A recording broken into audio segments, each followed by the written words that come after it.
Hi everyone, I'm Thomas Russell from Pixologic, and today for ZBrushLIVE I will continue my work on 2B from NieR Automata. In this made version, this is based on an artwork from Tim Lochner. Let me show it on the screen, then his ArtStation. Let me just share the link. And for this new part of 2B, today I will focus more on the pod, which is a small robot. Let me show you back the original illustration, like that. Then, for today, we are at this stage of the pose is, let's say, almost done. I need to refine some part, etc. I need to work a lot on the details, but again, I really want to build all the main parts of this small scene, which will be 3D printed at the end to do a figurine. Then, yeah, today we'll work on the pod, by itself, the accessories and all that stuff. And then next time, of course, we'll move forward on the overall progress. Then today it will be less organic and of course more hard surfaces. For the pod, let me just bring on the screen PureRef, which is the name of the software that I'm using, and I loaded some images. Let me load them in full screen. Then this is just images I found online. Then for the pod, as you can see, it's not very complex. Also, because it will be 3D printed, I need to consider the scale of some details, like this small part here. It's very difficult to find a lot of images because you see them on just in small size. Even in the game, I wanted to do some screenshot, but it's always very small. The game, you see this small, I don't know the name, just to pinch.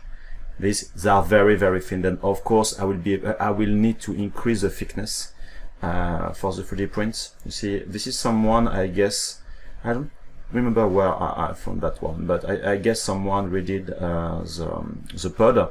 Then of course I will do this one. The only thing which bothers me is in the game, like in the illustration, she's just grabbing the butt when she's falling after jumping, just to slow down the fall, and there is no handle or thing like that. Then I will create anyway something to deal with that. It won't be that visible because if I bring back the illustration, you see that she's grabbing from the bottom. Then I guess perhaps behind this red part, I have no idea, but the big knot on front will hide a part of the hand, then it should be okay. Anyway. And yes, real fair, I'm French. Okay.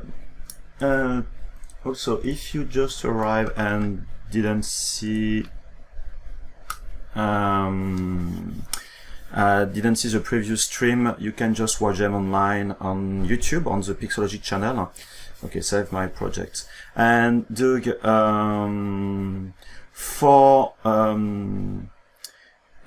I guess you're speaking about this part right now, the sleeves on the arms. I guess this part.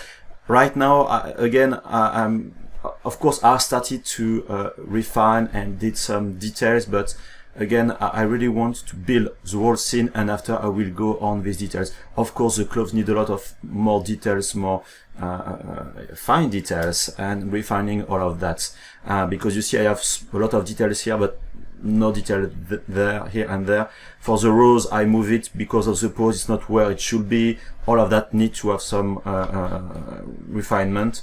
I just, come on, Alki. I work a little bit on the legs, but not enough. For the knees, I need to refine everything. But because it can be very long to do all these small details, so far I prefer to have a kind of overall scene with the character. Okay, yeah. But thank you for the feedback. Okay, then for the pod, it will be a lot of ZModeler for this part. a lot of other subtools, then I will start with a new shape. I will do everything almost in symmetry, and after I will just move some parts. Let me just look at that one. Okay, then crazy thing to start with this pod, I will start with a cube. You have in ZBrush, let me remove my my perspective and let's display the grid. I will try to work at the same scale. If it's possible, then this small cube right now, what I will do, I will just do something perhaps stupid for you, but I will copy it. I will go back in my scene like that, and I will paste it as a subtool, just a temporary one. Okay, let me select it. I put the symmetry, and you see I'm at a scale which is almost the good one. At the end, of course, I will refine, but I really want to be very close and not too big or too small. Then I will scale it down a little bit. Let me bring back the illustration from Tim.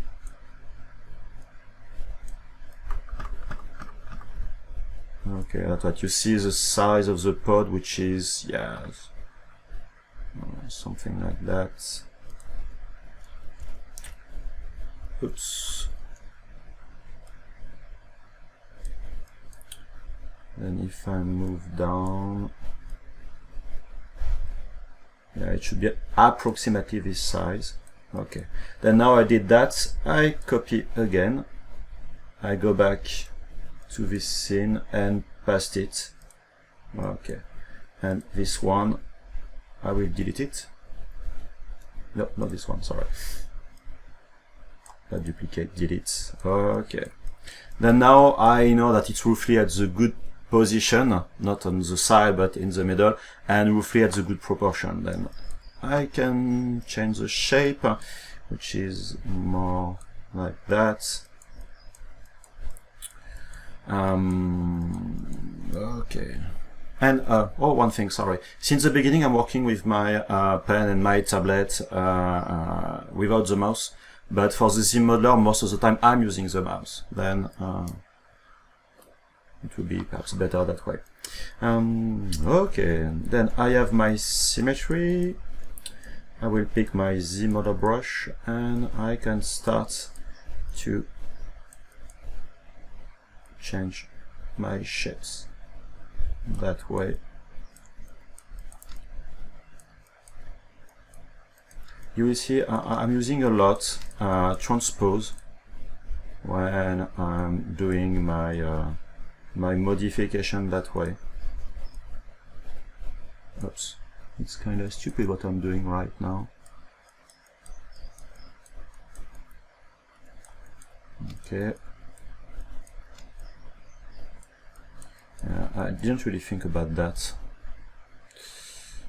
No.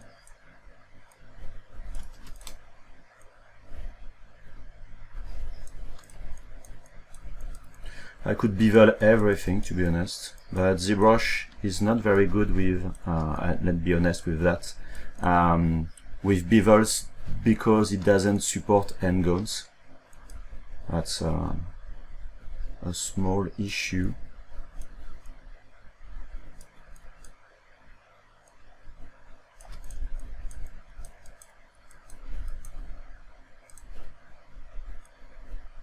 And I think you have a small bevel on the front and the back, but it's not the same size.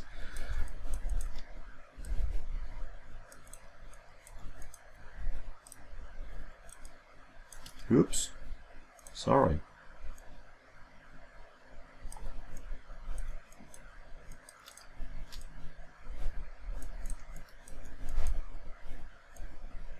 And of course, for that one, I need to be just in the center like before. And as you notice, I don't really care if I have the exactly same thing on the front and the back, because at this size it won't be visible at all. Okay, same, you see you have some details on the side like screws and screw heads, and I will do that later. Okay. I can apply, if I want, on top of that the dynamic subdivision. Then in geometry you have dynamic subdiv and enable dynamic one, but so far this is smoothed by default. I don't want that one. I want the Q grid. Let's say this one. I can change the coverage. Let me remove, you see, like that at this stage, with and without. Not that visible.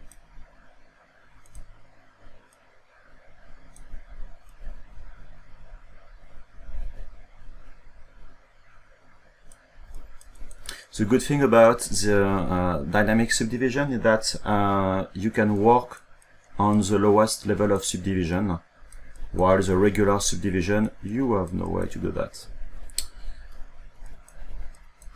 Refine. Oh, move.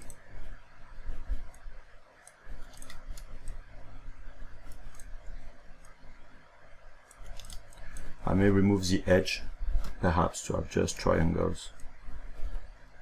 Be better for the smoothing, I guess. But I don't like to have triangles. Okay.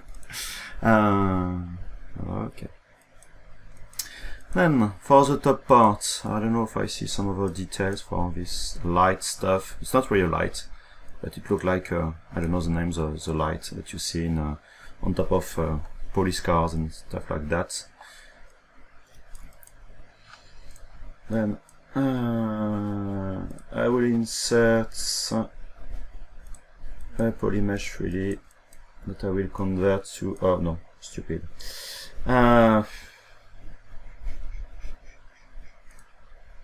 Sorry, I really lack of sleep right now.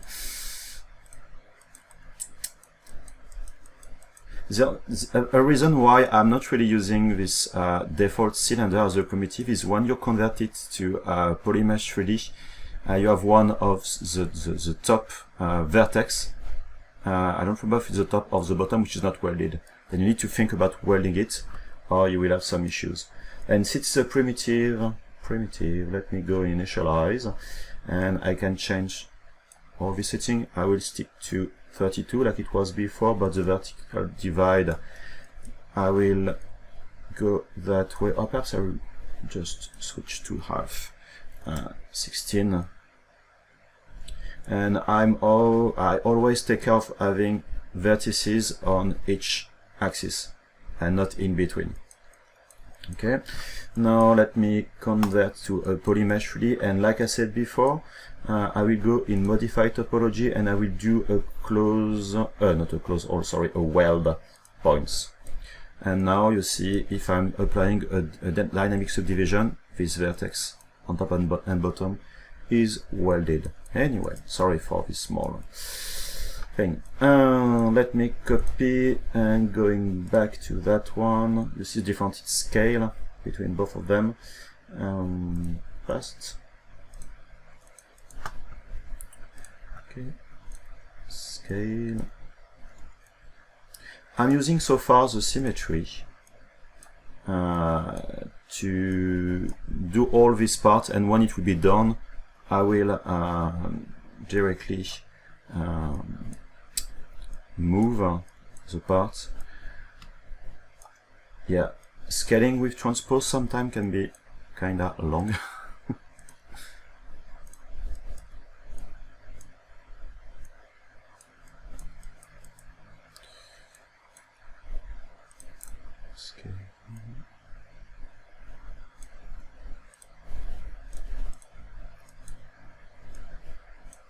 Okay. Then I go back to my, oh, where is my brush, my model? Oh, okay.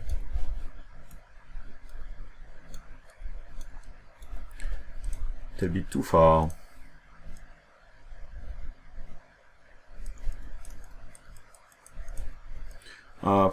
Well, let's say, no, I don't care. I don't need the symmetry anymore. Then I can move it to where it should be. That's a bit too big, I guess. I'm always concerned about this proportion when you're working with something like that without, let's say, background references that you can use.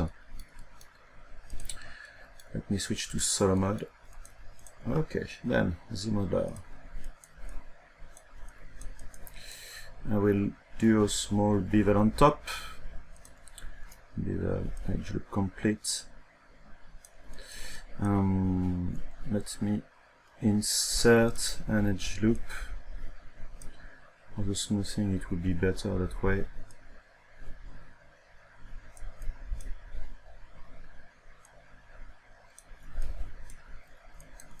Okay, for the top part, I will Q-mesh the bottom part. Then I can change with my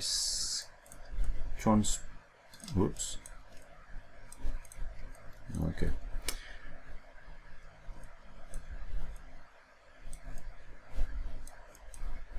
Scale. And doing again the same thing.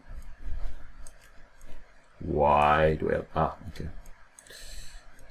I've been too fast.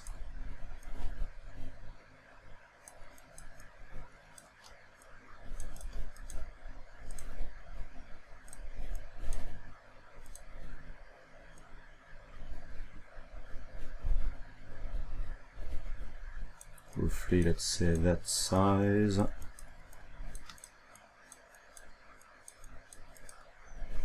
And like I said before, I need to consider all the issues that may arise with the 3D printing. Then I need to keep in mind that I don't think we see the top part. Oops. We don't see the top of the model, but I guess it's thinner. But you see this small edge here, it may be larger, and the weight will be connected inside. Yeah, I need to take about being not too thin on this area. Then I will insert my edge loop around here. Now for the small insets, I will use my Q-mesh, but on a poly loop for the target, going it that way.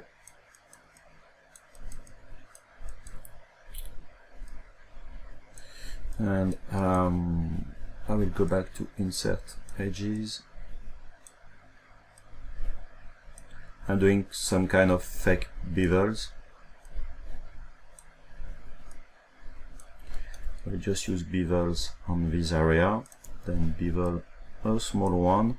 Don't forget that as soon as you create one, ZBrush will remember the value that you input for your operations, and it will reuse them.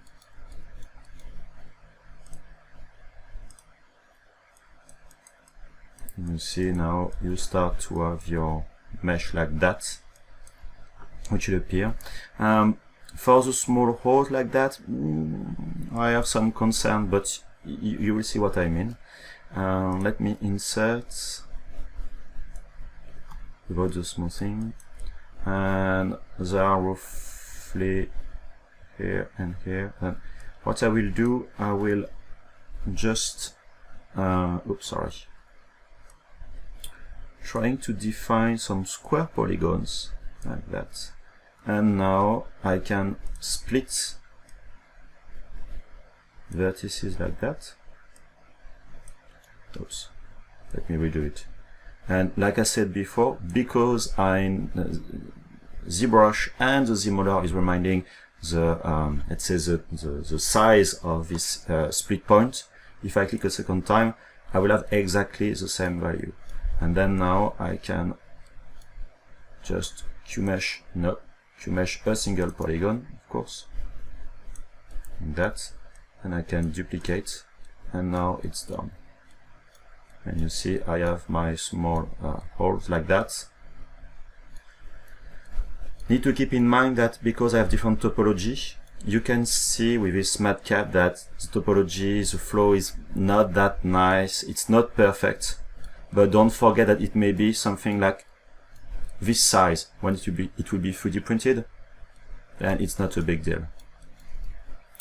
Also, the more I see that, the more it seems that the top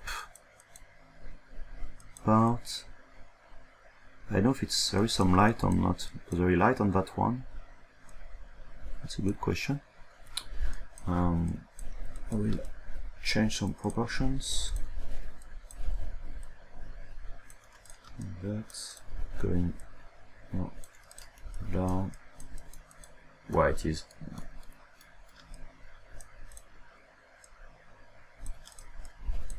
And I will remove the crease edges that I have on the model because I want to apply a bevel. Then what I can do is, of course, with the ZModeler brush, I can remove the crease, or I can go in geometry and click uncrease all. Or there is another thing that you can do, because I want to apply a small bevel, that you have this bevel functionality.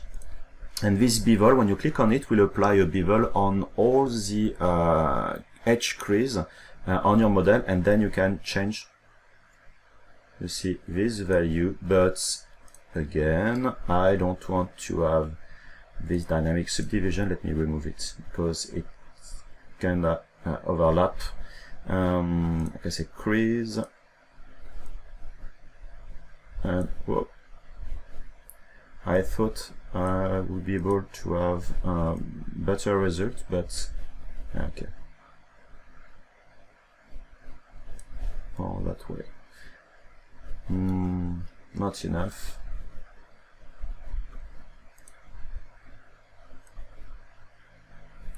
I don't know why I have this kind of small things like that. Anyway. And now that's pretty good so far. Let me switch back to full mesh. Oh, when you have this kind of flicking which appear when you are doing your rotations, because you are in dynamic solo mode. You see this more dynamic on top, just remove it and it will be fine.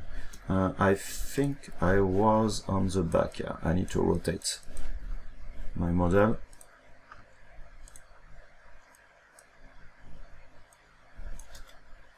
I said rotate.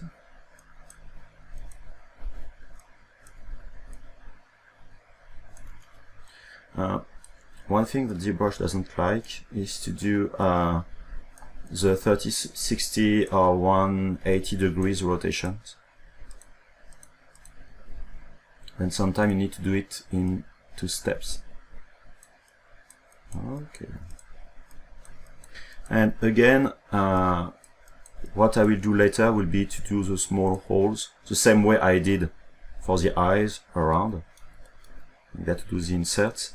Let me think that I need to the front part, like you can see on this area, is able to just to open, and then all the accessories will go in and out. And I will need to put a line all around for that. And I will do it now. Yep. Sorry, I'm thinking at the same time.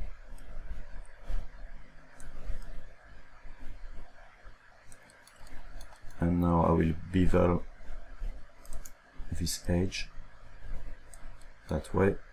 And like I said, I did before, Q-mesh in polyloop mode. That way. And I can bevel. No, it's too big. To be small.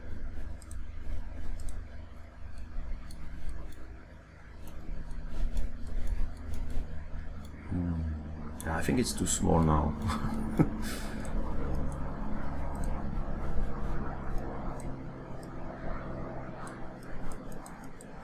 And I will save.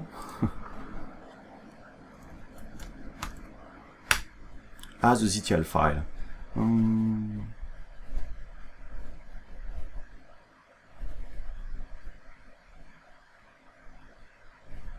Yeah, we look at that pseudo after. Hi ZBrush France. Okay. Ah.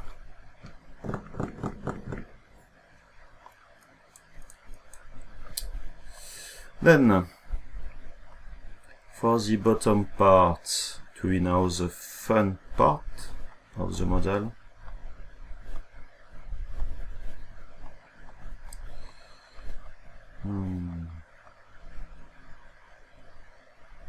Because again, I try to understand what is below.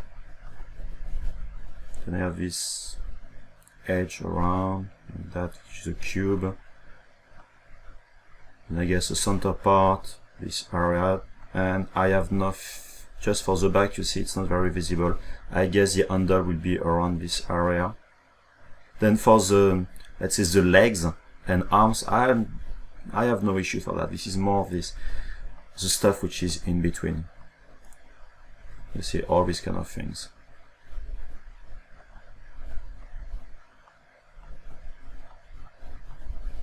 Okay, let's move forward. I will do a quick cube like before, changing the scale. And if I want to smooth everything, what I can do is yeah, yes, no. Let's bevel everything. Bevel.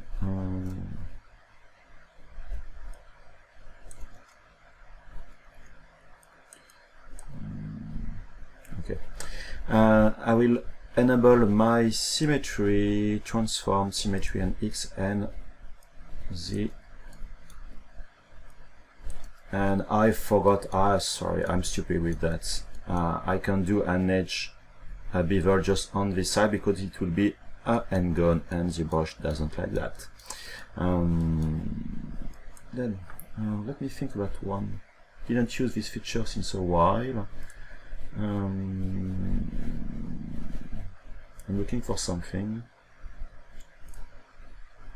The collage surface area doesn't work. And this one, this is way too big. Sometimes to do very simple shapes, you are spending quite some time.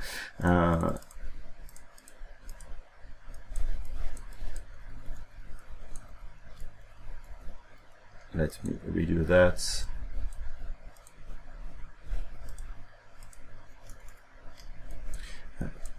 Okay.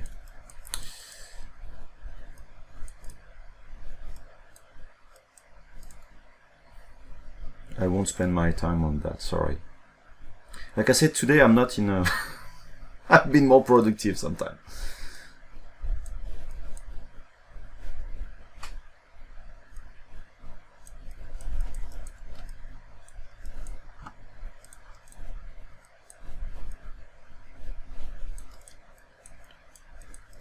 Okay, let's do it very easily.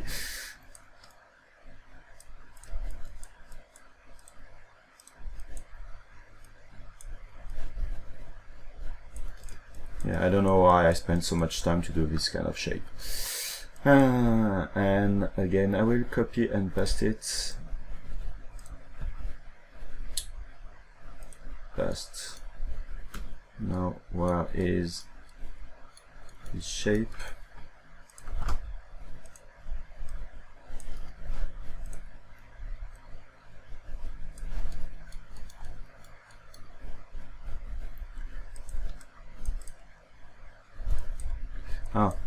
There is one thing that that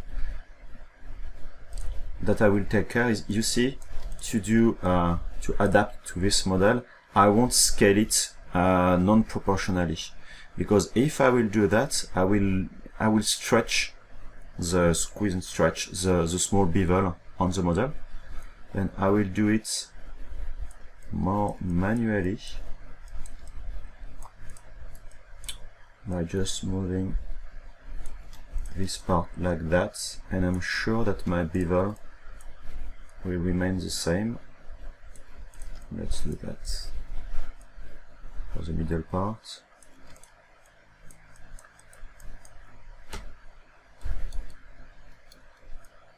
Now I can go in.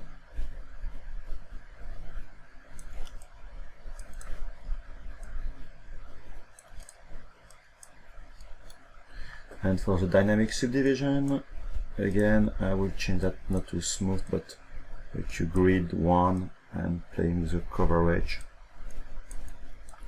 That's small pipe stuff.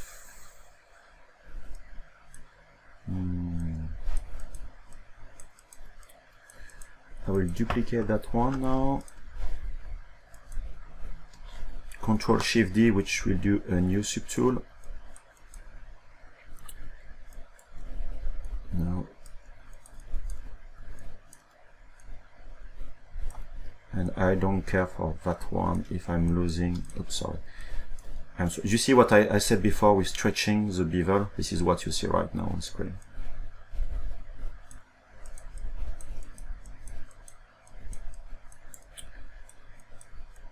Okay, I need to do my front part.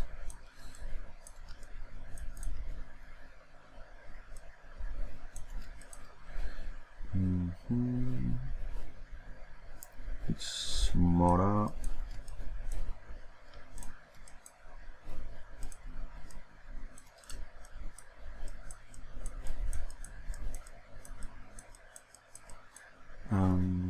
Let me remove. Now what I will do, I will insert multiple edges, insert multiple edge loops, and okay, that way. Now I will be able to do some inserts all around, and to do that I will QMesh polygroups all.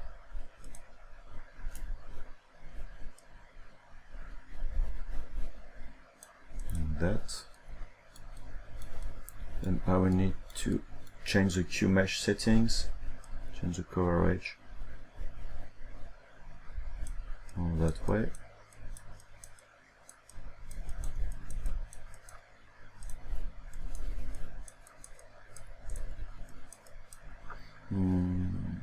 Then some cube around these pipes, I don't know where it's going.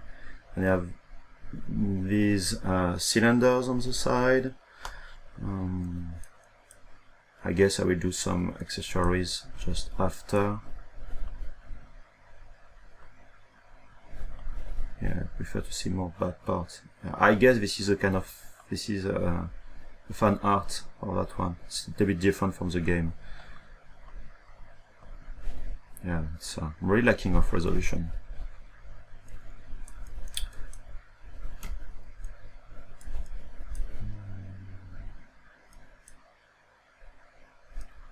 I will just do a couple of cylinders just to have an idea about where will be the beginning of the arms. I will reuse that one. Let me copy it, paste it.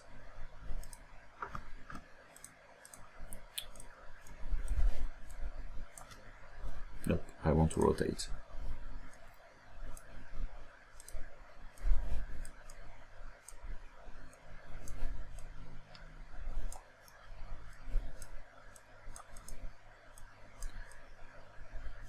I'm really waiting for the gizmo in ZBrush for R8.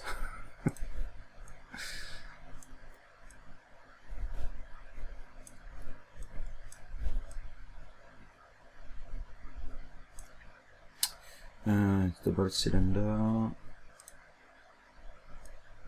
Scale it down a little bit. Move.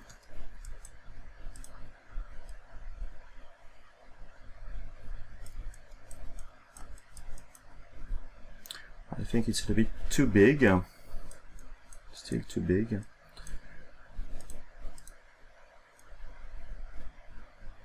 More that size. So far I will do a modify topology, mirror and world, and put the symmetry, and I think it's going, yeah, it's set a bit wider.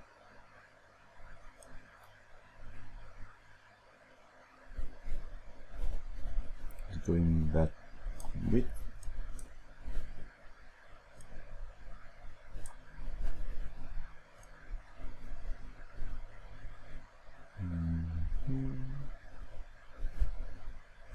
Okay, let's hope it will be like that. But now I have an idea about where it will connect. Then I can create some extra part which will be just in between. I have a cube.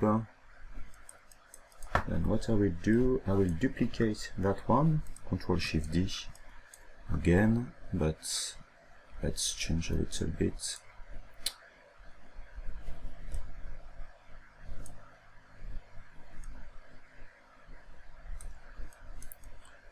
Okay, that way this part will be added just after. But I just want again to work on the main shapes. Yeah, this is ZBrush, and yes, I'm using sorry, I'm using a Cintiq so far, but for what I'm doing, I'm just using my mouse, and a regular monitor will be the same.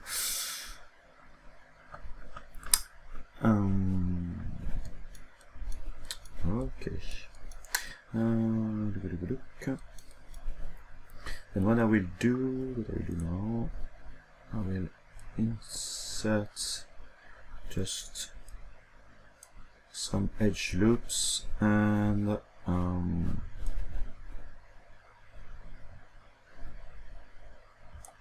will extrude that way. No, I want to extrude.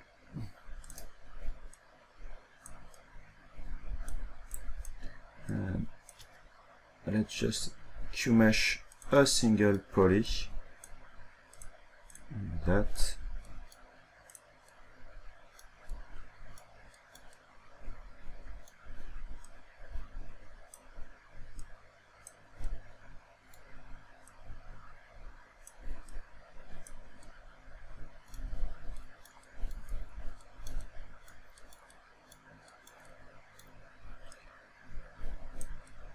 Let me extrude.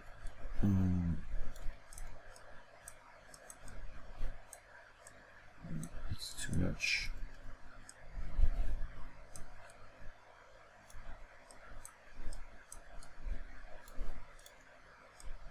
But now I want.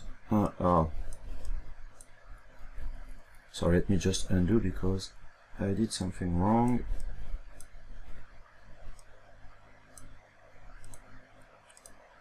Okay. Let me just extrude that one first, and after. Now let's just use the extrude. Where is my extrude? Ah, extrude. But it will go in all the directions, of course.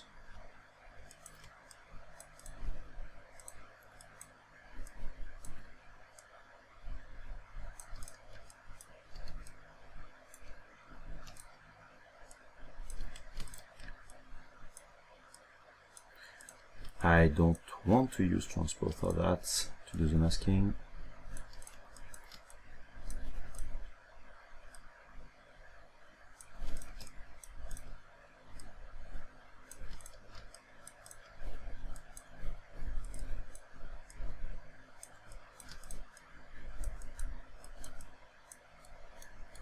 Then let me insert a single edge loop.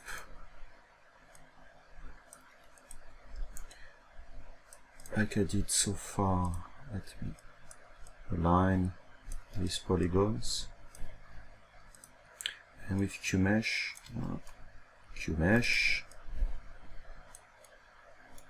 it will be a little bit nicer like that.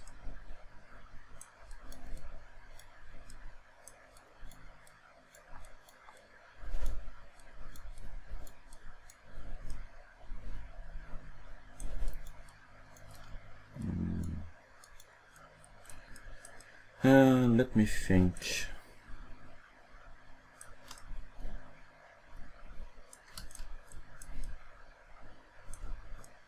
That's the problem when you are just on the front part of the model and you have things on both sides. If I switch to solo mode,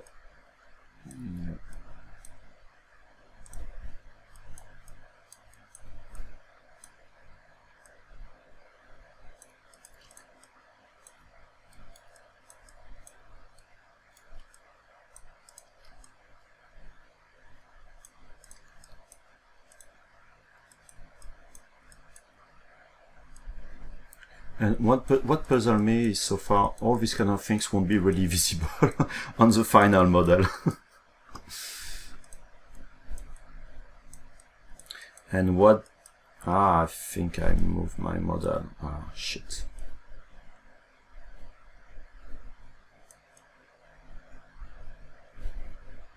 Shit.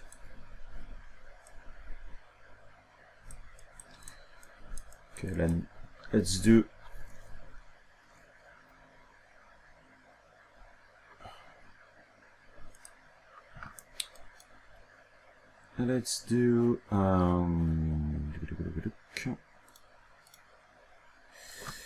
mirror and weld.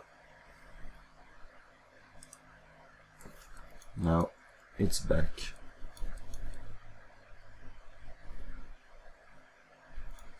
Okay. Then I will do some kind of garbage stuff in between. I will use perhaps some inset mesh after. I will connect both sides now of just a single mesh. That way.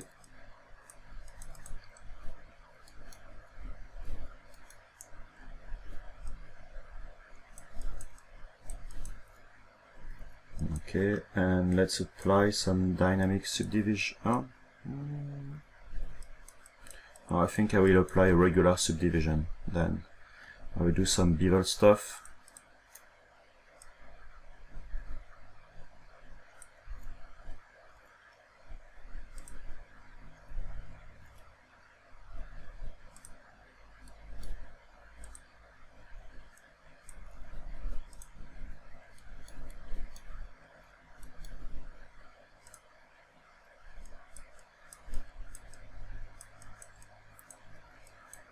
Let me put some bevel on the back as well.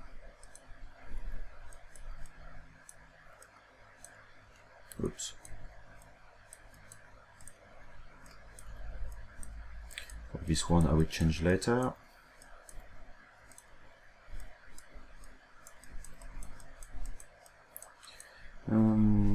I will now start to bring the front part, this kind of small cubes. I have small details on top, all these items, and I will work on the bottom part after. Yeah, front cube. This is a cylinder that I just passed. Wanted to see what I had in store, but not a good one. Delete. Let me append a polymesh 3D, then now convert it to a quick cube. Move up.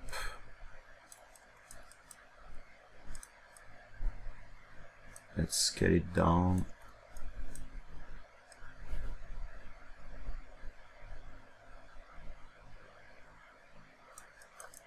I need to leave some room for this kind of cylinders of, I don't know what it is inside.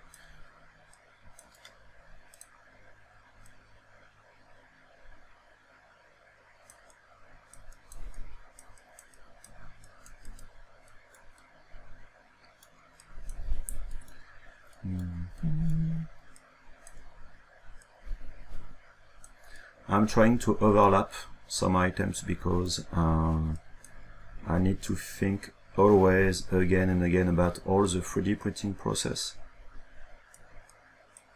And if it's not connected, it will be an issue. And I think it will be some kind of problematic to print all these parts. I will really need to think about how I will do all the items, because I will need to take care of all these small, I don't know the names, the stuff to pinch. And the support, it will be more problematic to print the small pod than, I guess, the character. But well, this is where the fun comes. Insert. Let's bevel. Where is my bevel?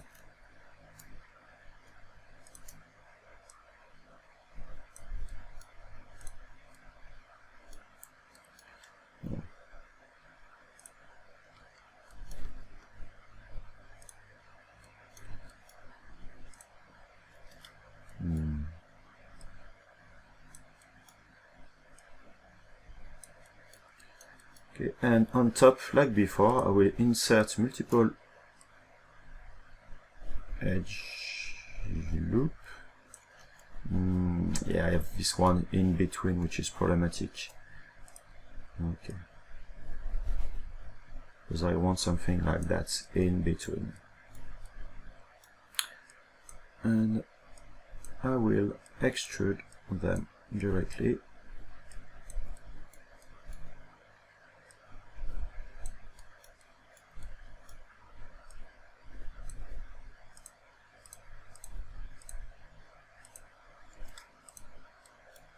Way. Same for the bottom. Yeah. I'm saving the project. Thank you, Doug, for reminding me.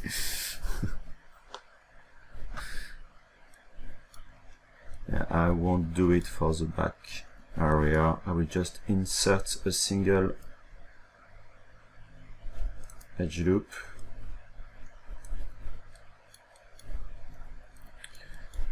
And let's apply, like before, dynamic subdivision, not the smooth, the cube grid, and change the coverage.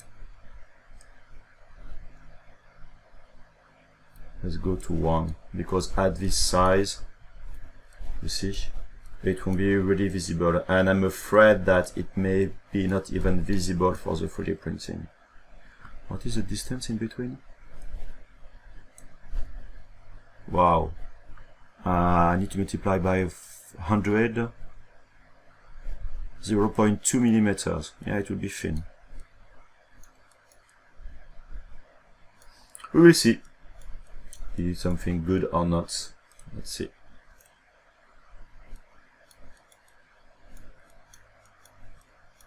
And for the cylinders, to be pretty basic. Okay, and for the cylinders, like I did before, I guess I still have, if I'm doing a past, okay, the tube. I will do it separately for now, and after I will fix all of that. Let's keep the model in the center.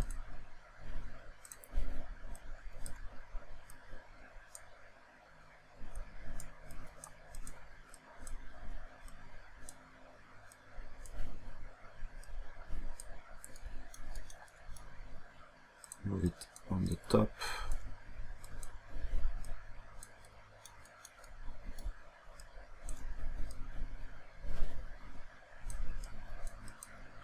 Let's scale it down.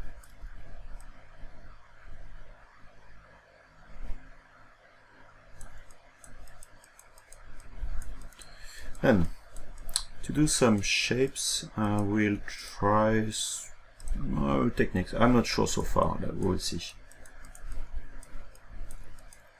Then, yes, I will try that.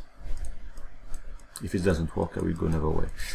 Right now I have this cylinder, okay, and I have the top, it's rounded here, and the small area on this location.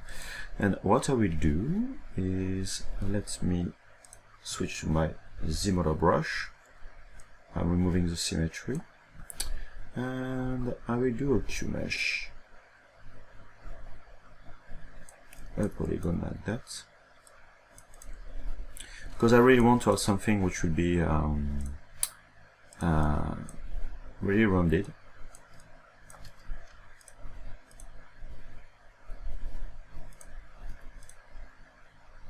Then I will scale to the size of the small tube.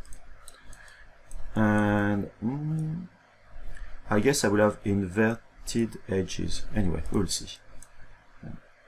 Let me Q-mesh that. And now for these polygons, I will delete them. And yeah, I'm afraid it won't work the way I'm thinking. We'll see. I guess no, it won't work. I'll try, but it won't work. Delete polyloop,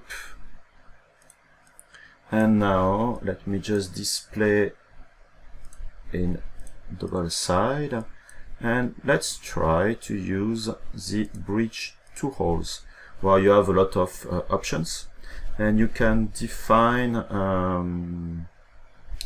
yeah, it won't work, because you see, if I'm taking this arc and I say okay, I want to connect that one and that one, you see you have something in one direction, or one direction, or I don't want to have so many. Come on, ZBrush. You see, in this one, there is no way to do on the other side, because it tried to be on the, to have not something which is a tangent, but as a kind of continuity. Yeah, I'm sorry, I wanted to try something, but well, it didn't work. Anyway, I will go on the other side. Let me scale that and move up. It will do the same thing anyway. Yeah, sometimes I'm trying stuff which doesn't work anyway. It's not a big deal. Let me bevel.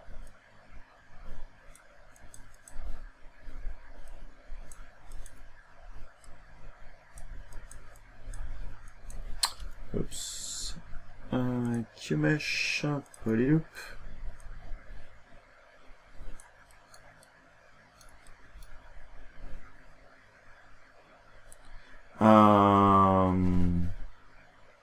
Can you, God 666, can you repeat your question, because I don't see what you missed, and in fact what I should repeat. I'm sorry.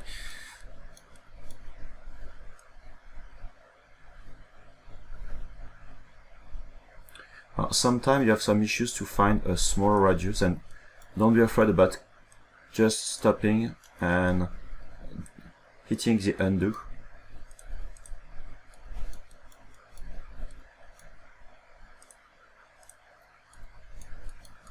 Okay.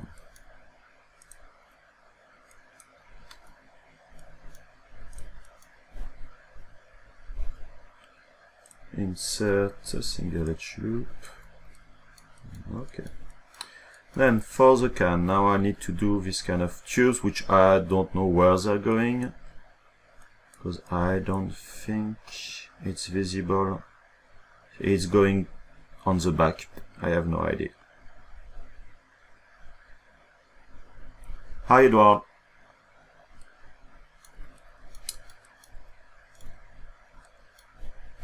And let me continue my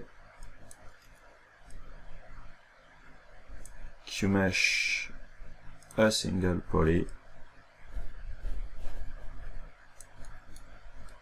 Let me switch back to which one it is. Yeah, this one. And for the tube, I will do something very simple. I won't use tube stuff and things like that, because this is very basic. Okay,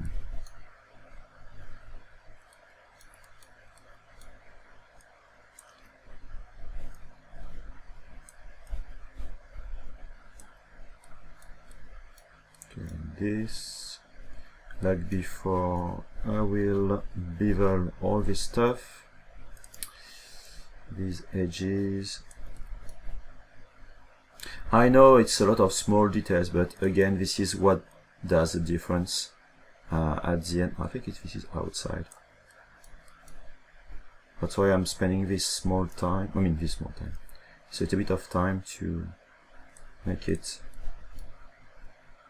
working. I have the feeling that my English is worse than usual.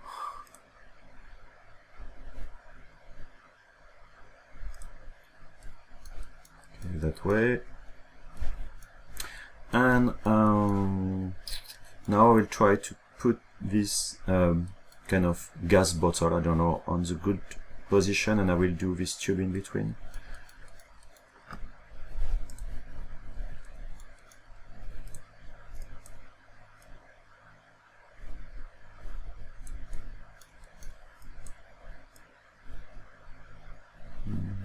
So more on the front. It's difficult to know where they are located exactly.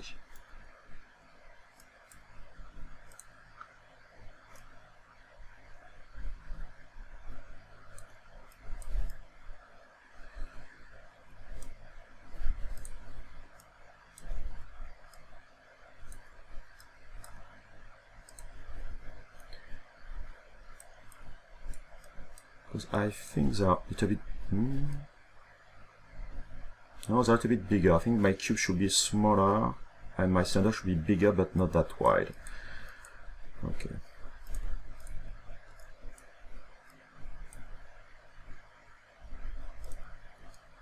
I think the bottles are in the good position now.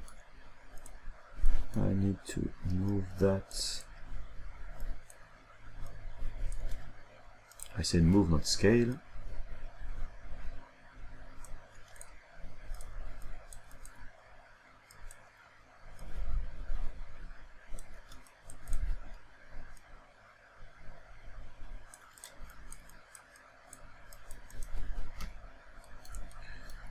Then I will do a mirror and weld.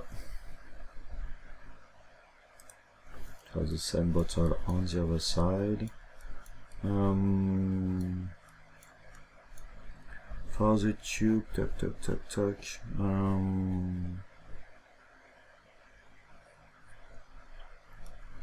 Let's try. I want to do something else, but let's try another technique. Sorry. Let me append a ZSphere, which should be big in between. X scale.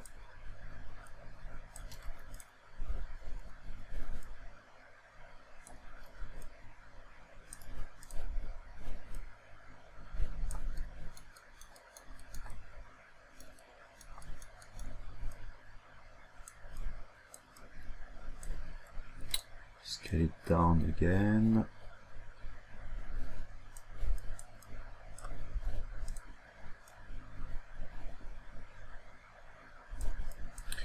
Okay, and draw.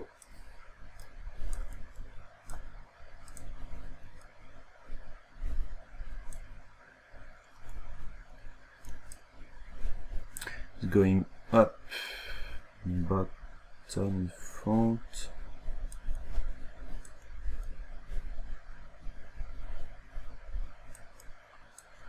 Then draw.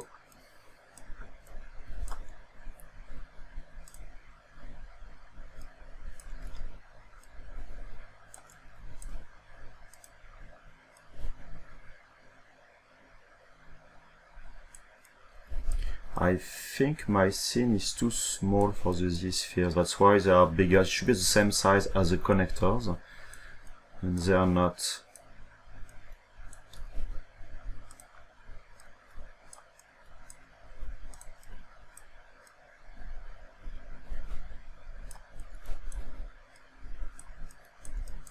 Should be something like that. I'm pressing the A key. What I can do now is I can lower the resolution, adaptive skin, see my density.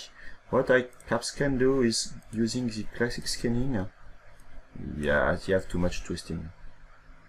Okay, I will guess I will just revert to the good one.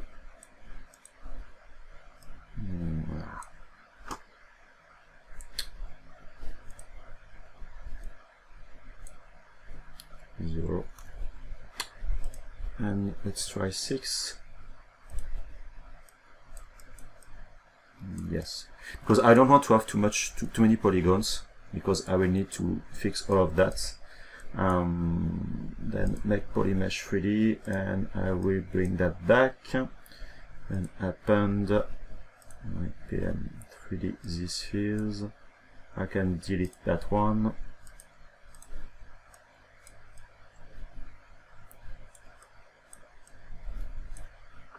Can move.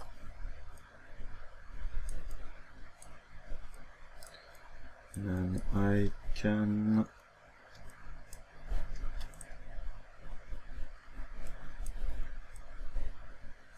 going that way, but what I will do is I have all these edges that I don't want to have. There are way too much edges.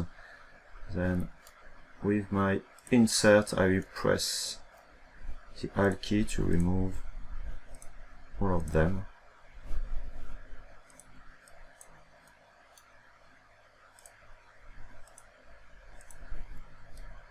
Like that. And I will insert new ones. just on the location of the angles.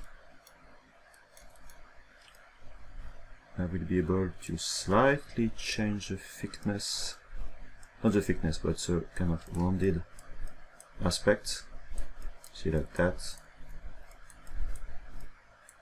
I think this is too much. Yeah.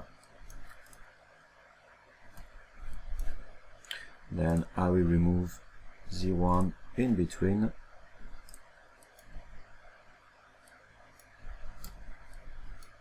Okay.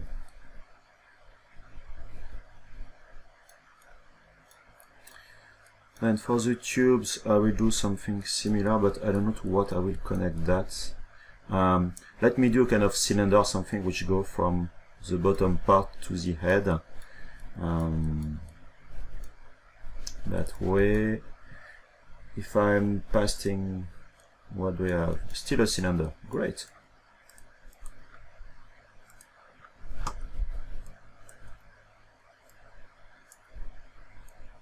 You know what I will do? I will go in geometry, size, and I will do that. It'll be faster that way.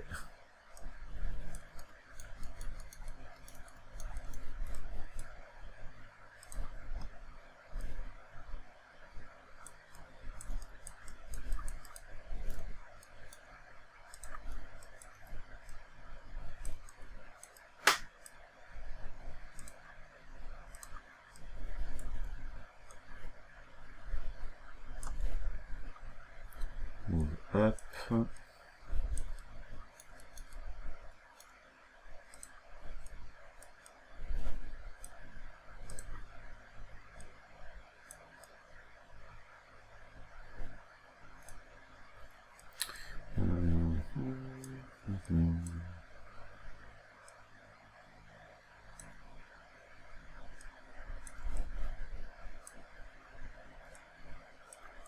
It's always difficult when you don't know what it looks like.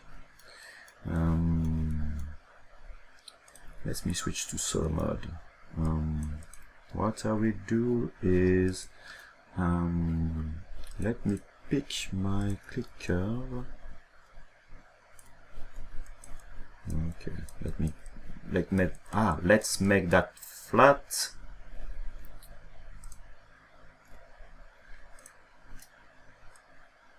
I need to put some bevel because if I want to smooth, you see what will happen.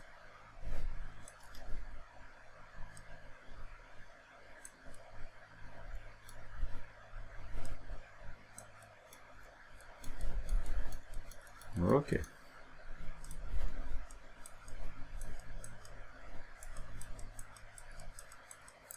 What time is it? Already more than 1 hour. I need to speed up the process. Let me save.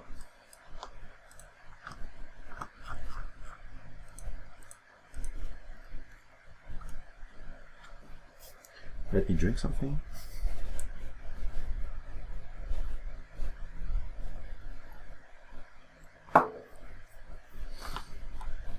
Then I have the tube, then I will do with kind of parts.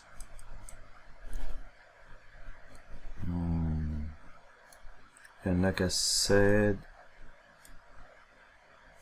it seems to be bigger on the back of the model.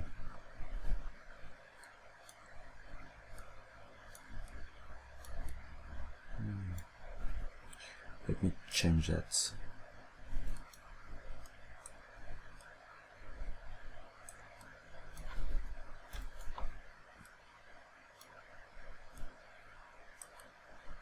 And as you can notice, there is kind of shape like it is here, and I will do the same thing again. And the process, as you can see, is always the same.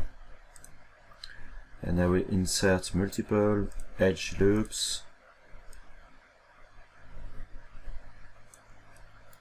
That way, and I will Q-mesh polygroups all. Oops. Maybe the big, yeah, some bigness.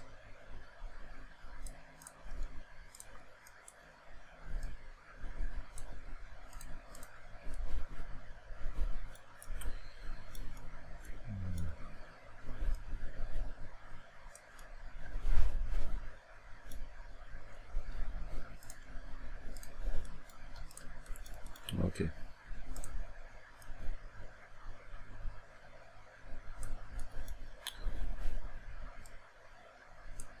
No, I want to QMesh polygroups. Why I can't QMesh? QMesh polygroups, oh yeah. I didn't know. Ah, you know what? You see, there is just only few of them. It's way too big.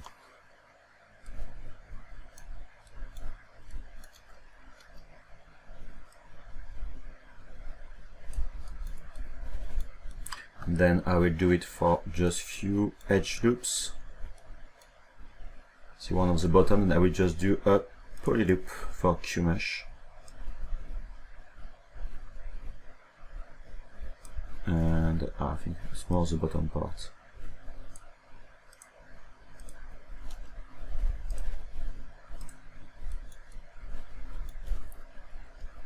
And let's do that one and that one. Okay. And again, let's do some yep, bevels.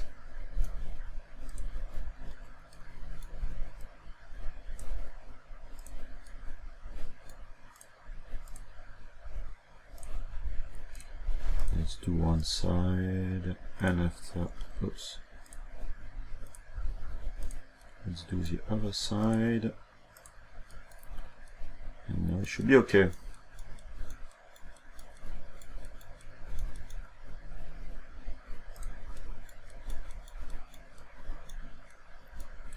And for the tubes, if you go like that, like that, like that, I don't know exactly the whole stuff, but I think I will need to clean all of that. I mean cleaning, sorry. When I'm saying I will clean stuff, sometimes it's because of the 3D printing process. Because I know that when I will print that for the orientation, I will need to have support starting from these areas. And I have no way to do in a different way. Then perhaps I will do some shape in between just to connect and avoid all this kind of stuff behind.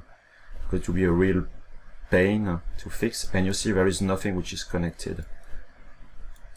I will work on that later. I will clean, it will be the goal of another stream, but for now let's continue the shape. Then let's do the tube. I will do the same thing with these spheres, just to connect like that, and going just on this part. Okay, I will do this side, and like before, I will append this sphere, which is of course way too big.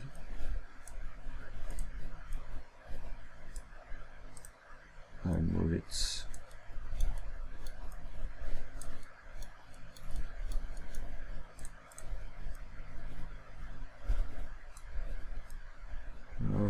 Okay. Move.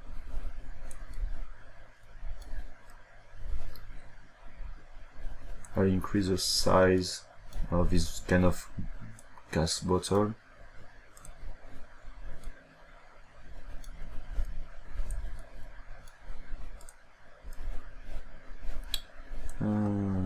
Let me see. I think this part is way bigger on the back.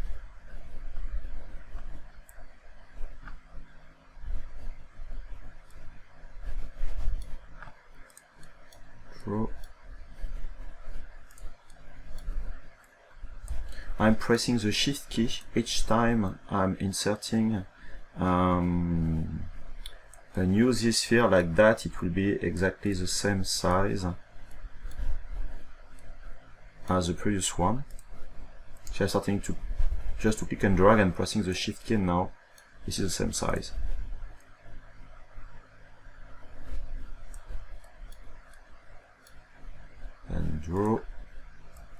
Shift, move.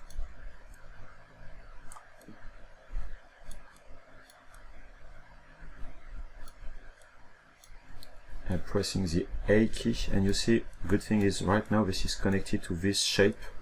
I think I will go in that one, but since it's connected, it will be better for the 3D printing part.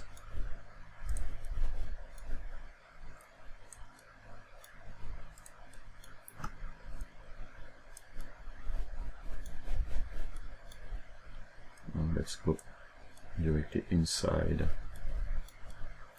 Then I want to increase the scale a little bit, and scale. I'm pressing the Alt key. When you want to scale all the chain of these spheres, you click and drag and, sorry, come on. You press the Alt key and click and drag on a chain, and like that you can increase everything. In terms of scale, of course.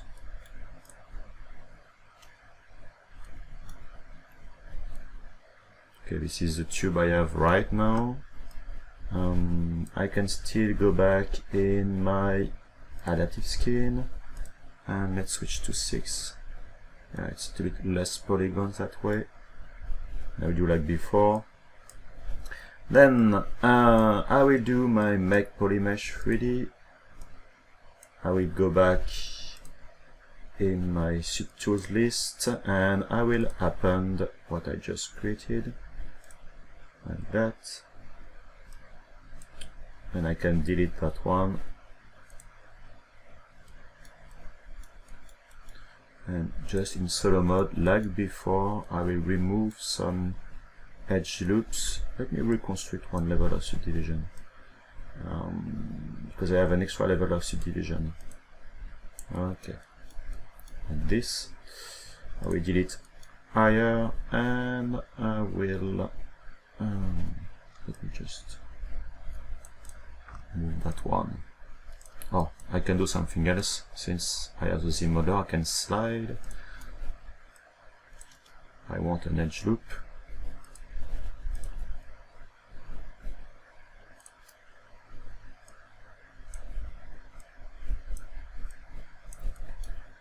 It will be less quick.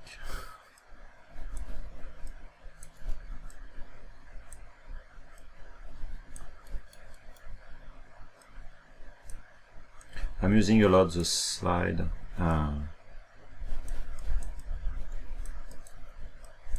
think it's a very great tool. Let me look at the chat. Whoops. How I bring the ZModeler out? I just need to pick the ZModeler brush, and I'm pressing the space bar on top of one element. If you're on top of a polygon, you will have the polygon actions, and depending of the action you are taking, you have different targets and eventually options and modifiers. If you're on top of an edge, let me just remove the smoothing, you have edge actions, which of course are different than the polygon actions. Also the vertices, and when you have curves, you also have specific action for the curves.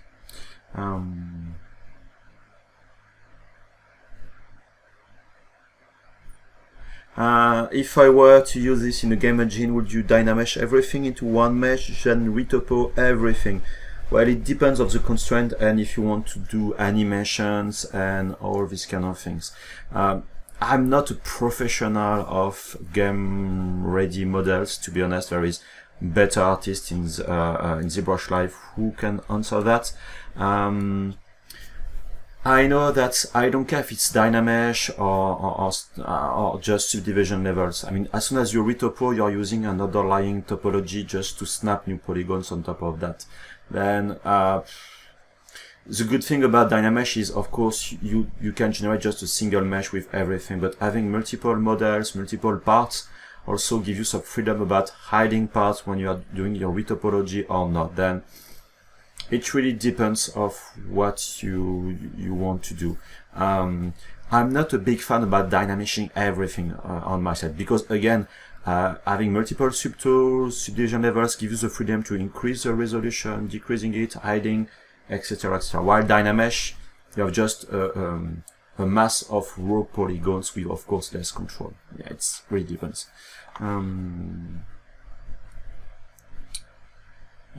Okay, thank you, Doug, for answering the question I just answered before.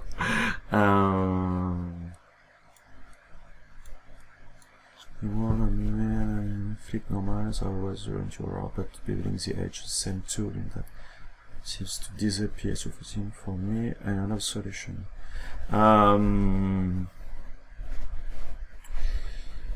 Sorry, I'm trying to understand not the question, but you can mesh inward in a way that will have to flip my normals. You shouldn't have to flip your normals. It's perhaps when you have the symmetry on. What you can do is you can let me hold on. Can you just send me an email and send me an email to thomas@pixologic.com with your question, and please with a screenshot. Like that I will really see what it is, and perhaps it will be easier to understand, of course, for me to understand and then answer your question.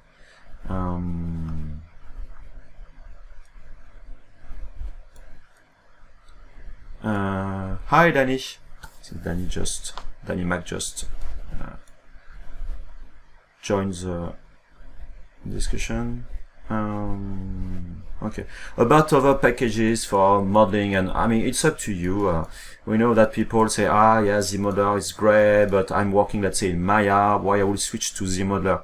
Well, I mean, it's up to you. This is just another choice, another solution. I know that I was modeling, polygonal modeling, in a software years ago, which name was Hexagon and Amapi before. Then at the end of Hexagon, I switched to Modo, and I really enjoy Modo. But when you're doing this kind of stuff, yes, I could do it in Modo, let's say, but I have everything I need inside of ZBrush, and it avoids me some back and forth. And because this game is not, let's say, accurate, I just want to do something which is visual. I mean, for me, ZBrush is perfect, and the ZModeler is doing all the stuff I need. And at least for my needs, ZModeler is way enough. Then, but if you feel you are more confident in another package, I mean, great. I mean, it's oops, this is great. But to be honest, I think I said that in a previous stream, but I spend a lot of time, really a lot of time working in polygonal modelers, doing edge extrude. I'm an edge extruder. I hate box modeling. Well, I'm doing kind of box modeling right now, but the traditional old way to do box modeling stuff, I really hate that because I don't have the control of what I'm doing. Then I really prefer doing this edge modeling, extruding polygons one by one to build my model. And so far, when we started to work on the ZModeler, I say, yes, great, but this Q-mesh and all these kind of things, the way that you're working with a target, not dealing with selection, of course, you are doing with selection sometimes, but automatic selection, I think this is a good compromise for a lot of modeling things that you want to do. Of course, if you want to model things, let's say, just the regular polygonal modeling, because you have a lot of constraints you want to work with, let's say, real-time stuff, and don't want to deal with retopology. Yes, why not? But for the workflow of ZBrush, that's a great tool. At least this is my point of view. For someone working at Pixologic, of course. Okay. Yeah, sorry, I talked too much. Yeah, for the back part, I will just modify this thing, which was, I think, more like that. Let me.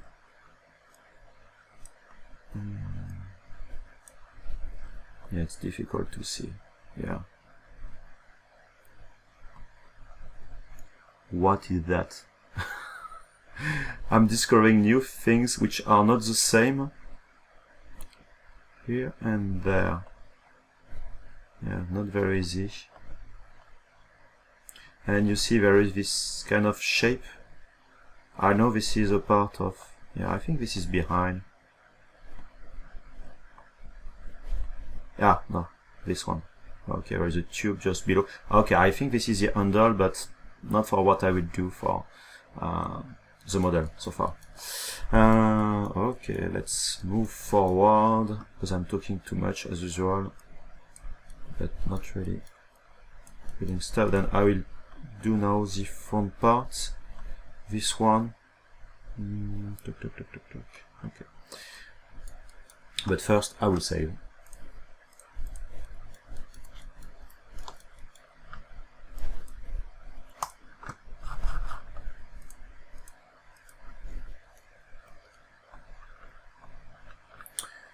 Then for the bottom part, I will insert a polymesh 3D just to convert it to a quick primitive, a quick cube primitive. Initialize quick cube without the smoothing. I don't know why I have the smoothing already on. Why did I convert? Oh, I did something wrong, sorry. I didn't select the good subtool. Move up.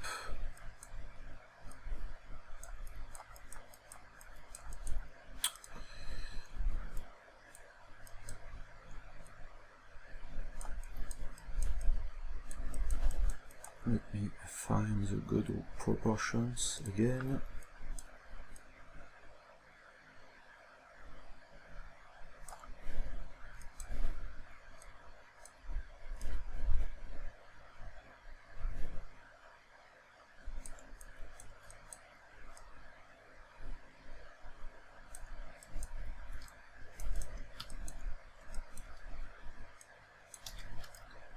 I said I wanted to invert, not doing the opposite.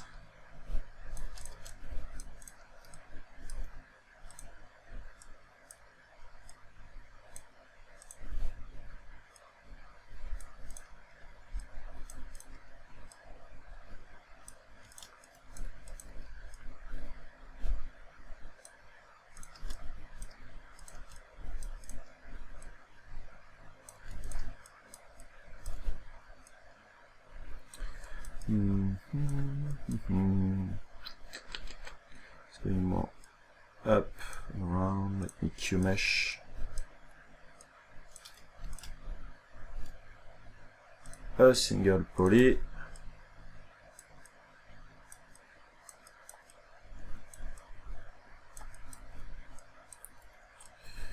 And it's going more that way. Let me solo.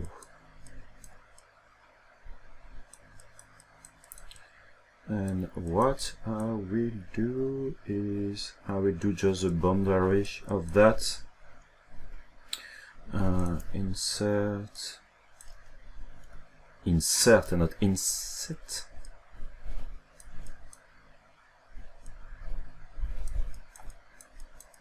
And now we'll do what I love to do with Q-mesh, is just removing some polygons, Q-mesh a single poly.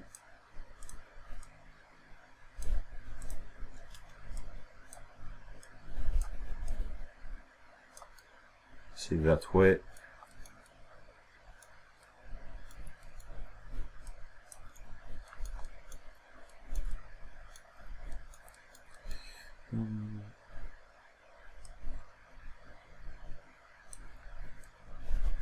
I don't care, in fact, for the internal part. Well, I don't care a little bit, let's say. I want to have that more rounded.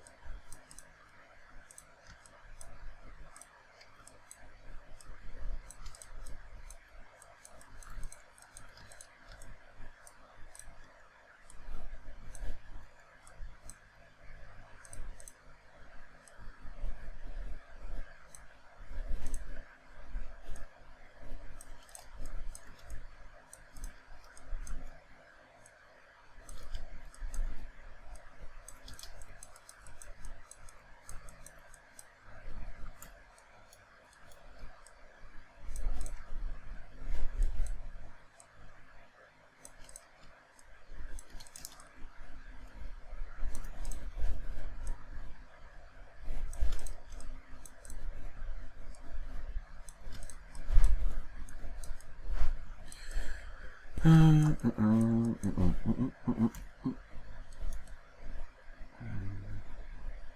the problem of bevel. I should bevel inside and outside. This is where the ZModeler has some limitations, to be honest, that you need to deal with this kind of problems.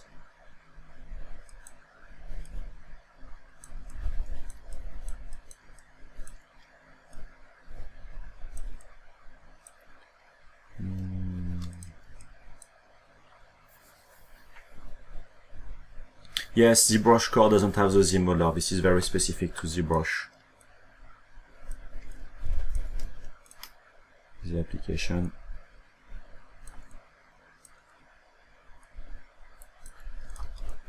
Like that, 2B will be able to grab the pod.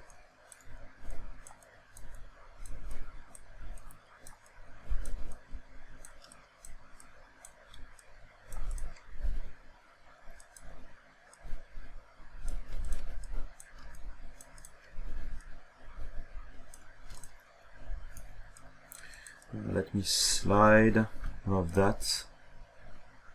I slide. No, I don't want to split, I want to slide.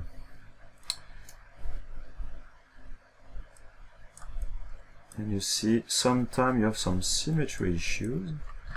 Then deformations, let's do smart tracing, of course, doesn't work. Then you can go in modify topology, doing a mirror and weld, but you see that it's not on the good direction. That what I will do, I will just mirror and then doing my mirror and weld, and now it recenter everything and my slide should work now. Yeah,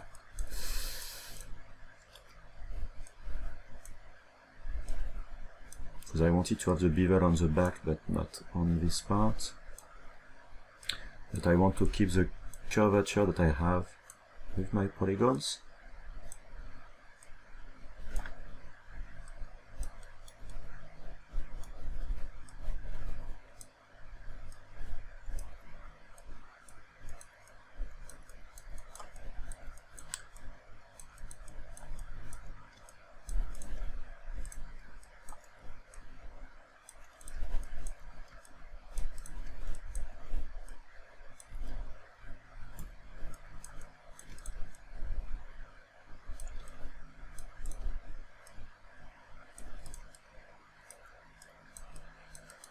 Then let's remove the solo mode.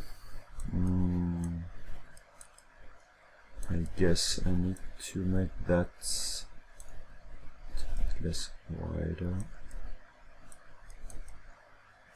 And I don't know if it's going just something different or not. What I may do is to let me just pick my new brush.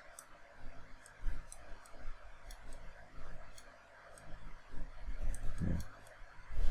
I will need to connect probably some parts together, but this one should be more on front.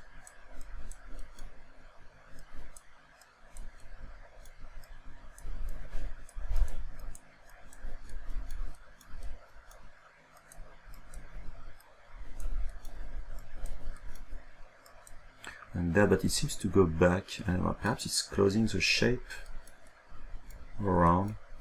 This is very difficult to answer, to be honest. Then I think I will leave a kind of opening for the hand just to grab, and I will close my mesh. If you have some opinion on that, please let me know. I'm open to suggestions. Sorry.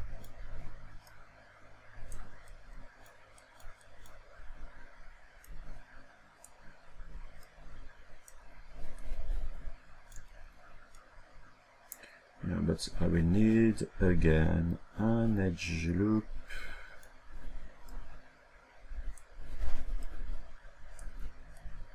Okay.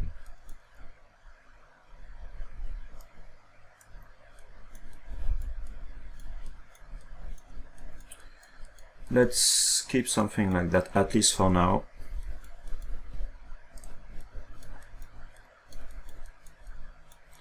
And what I will do now is start to create the legs, the arms. Yeah, let's say the arms are here, and well, let's say the legs.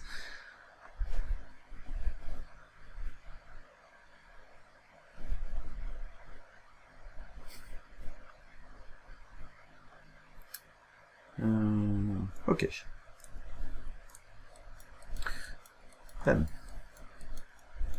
let's move forward with the small arms like that. I will keep it very simple. I will duplicate this subtool. I will rotate.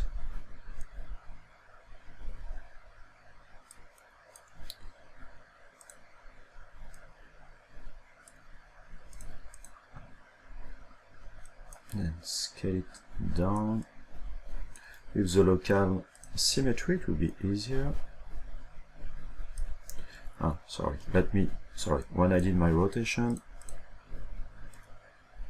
yes, it's better to keep 90 degrees angle for now, and then later I will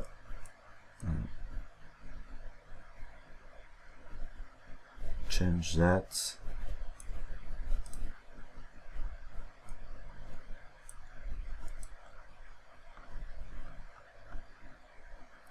Don't see the small one.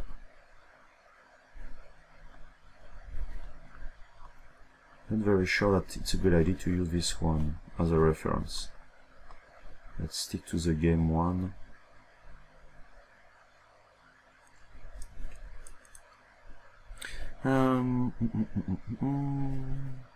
Then let's rotate, duplicate.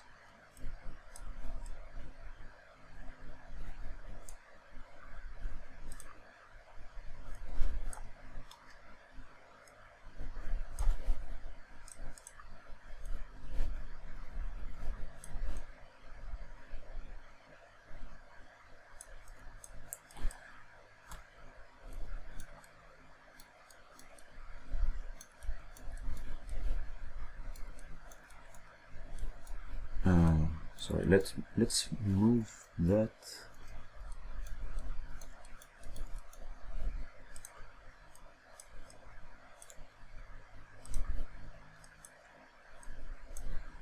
Sorry, I wanted just to move that as close as possible to the shape and at the good position, because it would be a bad idea to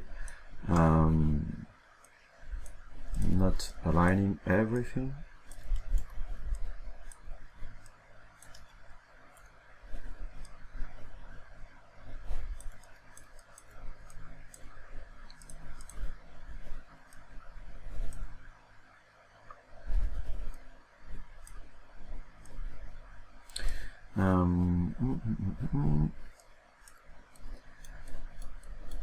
What I will try to do is I will merge down both of them.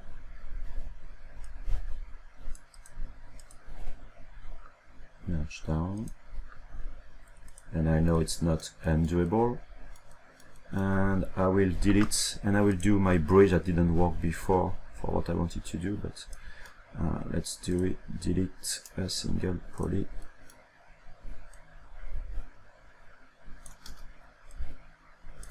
What I always taking care of, one thing is when I'm doing this quick selection, I'm checking I don't have other polygons somewhere, because it's already happened that I'm just deleting some polygons and didn't notice, or doing extrusion, and then it selected some other polygons on the other side of the model on somewhere else, and after quite some steps it's annoying to fix the issues. Then let's say bridge, 2 holes, I don't know, for the arc. Let's see. Perhaps I won't use the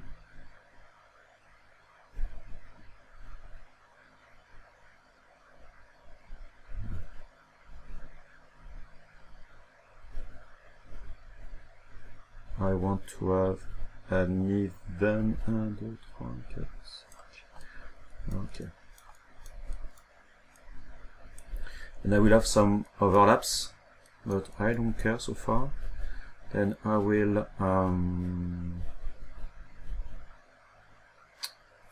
let me think about that. Yep. Bevel. And this is typically the mesh that I will later dynamesh, because I have so many polygons which are overlapping on this area. And then I will just QMesh, not QMesh, I will extrude that time. Polyloop.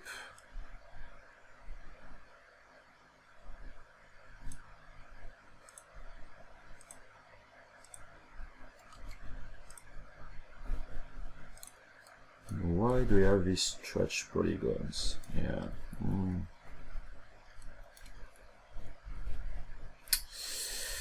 Yeah, that's annoying, to be honest. You know what? I will just doing that another way. I will bridge. Sorry, I'm redoing my bridge. But so far it will work for that one because this is easier, but perhaps not that one. I will redo my bevel. 2 rows for that one. Okay, and the old way, not picking my brush. Move.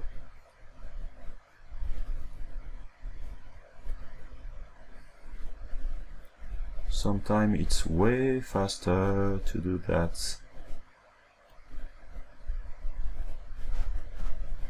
just with a regular brush.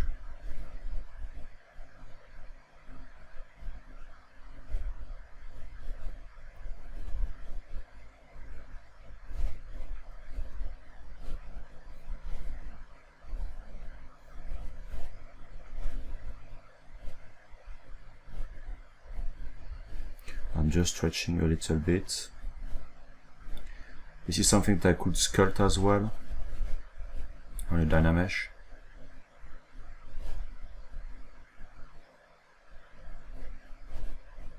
And perhaps this is something I will do later. Like that, I will remove all the overlapping parts.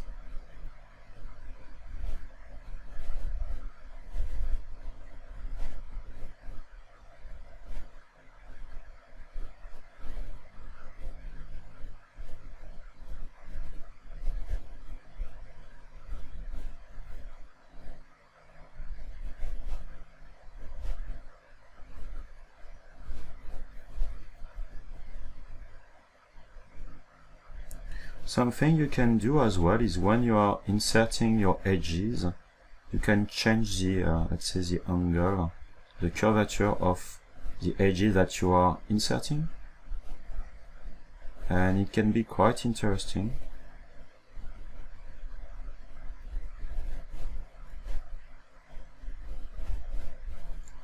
I will try that just after to see if it's working fine or not.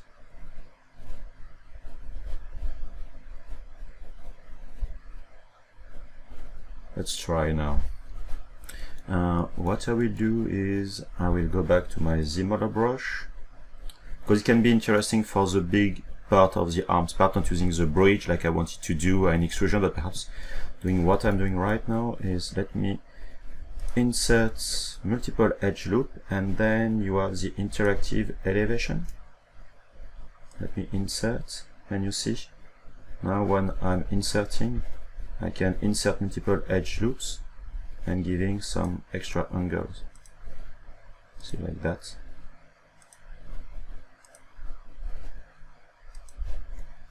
And perhaps I will do that for the other parts. And you see now what I'm applying my smoothing. This is what I have right now.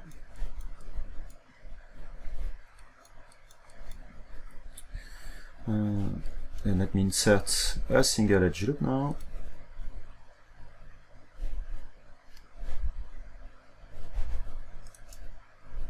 You have a lot of this extra functionality inside of the ZModeler that people don't know. but which are quite powerful, to be honest. But you need, of course, to know them. If you've never heard of them, it will be difficult to consider these. Let me, sorry, just inserting. So I'm doing multiple things at the same time. This is a bad habit I have. Polyloop.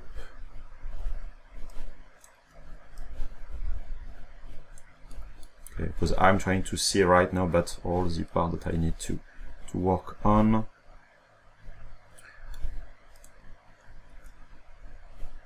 Then I will insert an edge loop, and what I will do so far for this Q mesh, see, for the poly loop like that, I can press the control key, and what it does is to do an extra, you see, just separate polygons, and now I can do top of that my extrusion. You see, like this.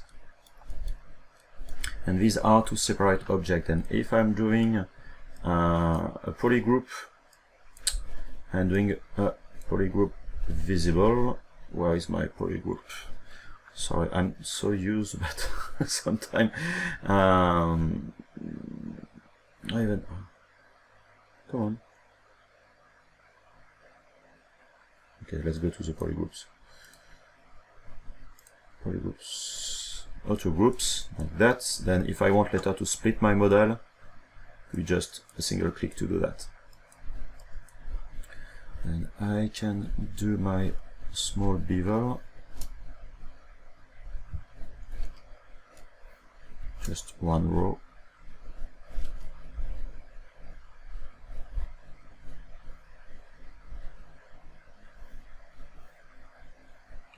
Let's do it as well here.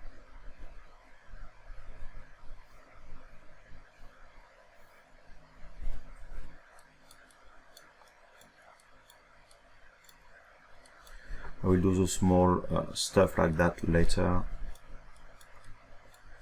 And for this part, what I should do in the best of the world would be to doing kind of connection in between, but to be honest, considering the size of the model when it will be 3D printed, it won't be visible at all.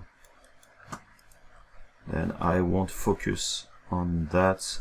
I will do the small half sphere with the opening for the fingers, if we can call that fingers.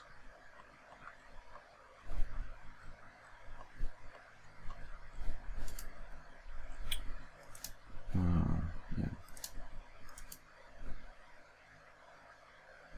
It's very difficult to see something.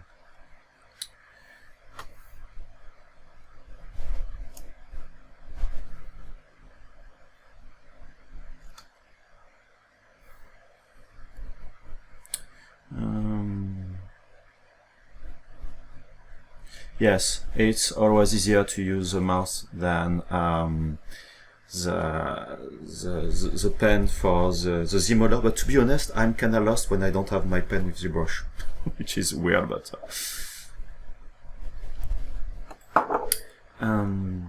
okay. And for this rounded part, what I can do is, let's do it an easy way.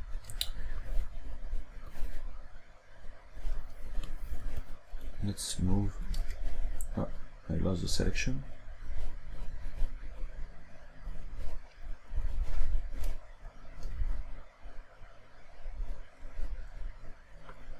Let's do it that way. And now with my insert edge loop, I can scale that.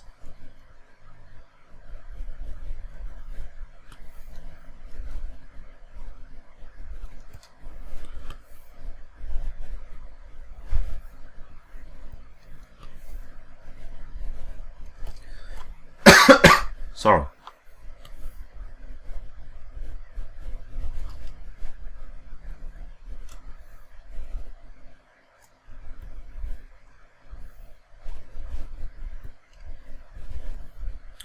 just want to test something. I don't know for that if it's working fine or not. Not perfect, but it should be okay.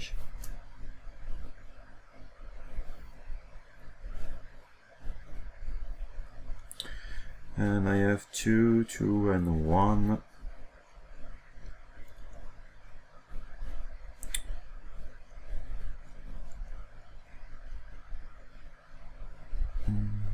That's the same as before. Let's do a split and save.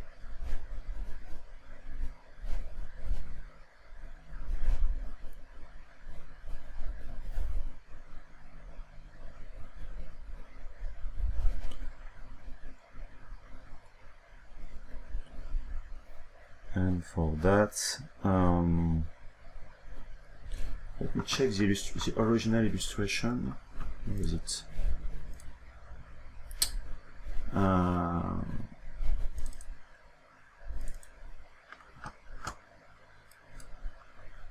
Oops.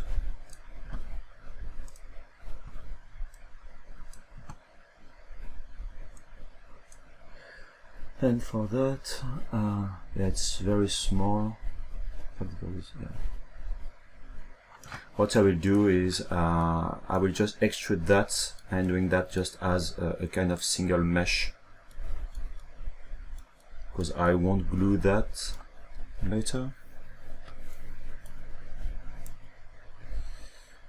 QMesh, sorry, polygroup all.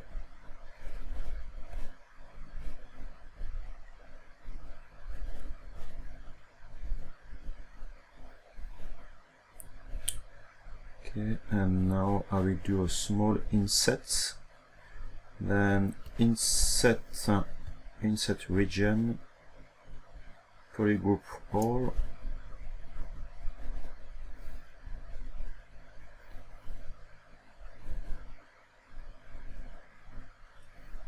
and I will QMesh again that, QMesh.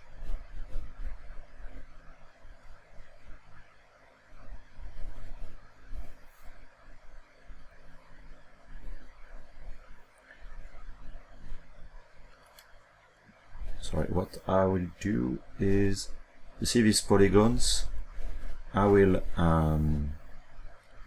take the my transpose action, and I will take polygroup island. You see transpose has been just put here, and then I can just trying to align with the symmetry. It would be better.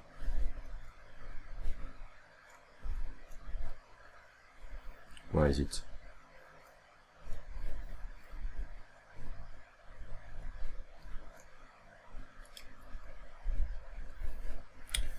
I can rotate, and now it will be better for the other parts. What I should do would be perhaps smarter, would be to do one and after duplicating on the other part.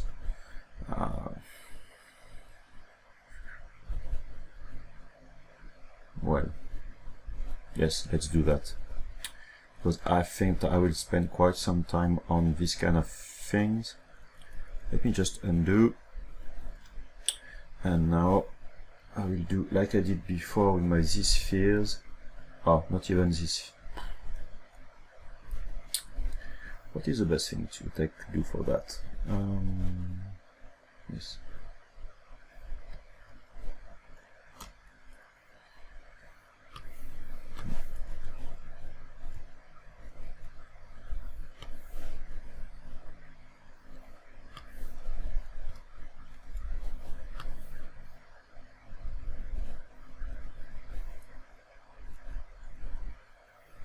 I think it will be far enough.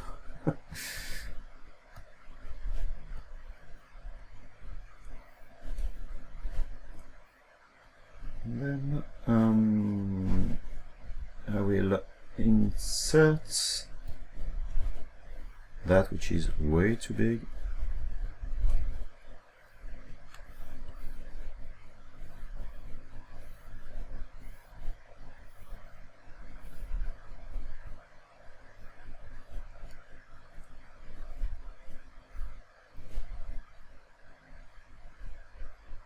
And like I said before, I will need to change the thickness of that because it's way too small and it will be way too thin.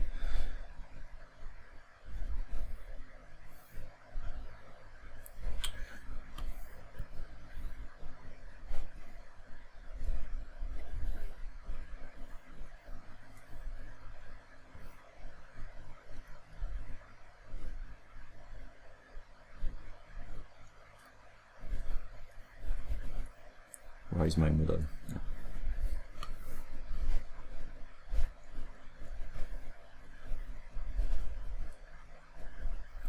Like I did before, I will reconstruct one level of subdivision because I don't need the top one, and I will insert, remove,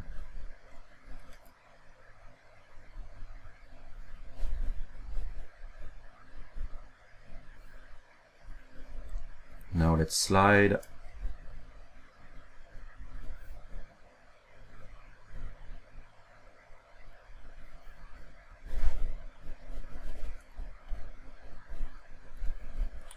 Let's do a small bevel.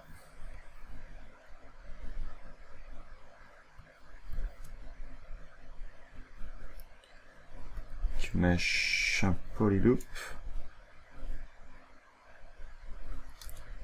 Well, let's extrude.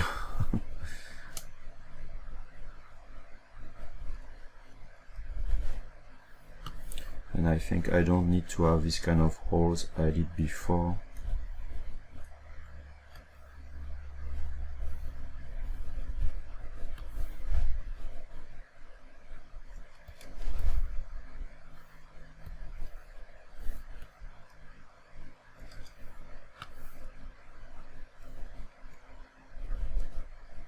Yeah, let's keep that this big.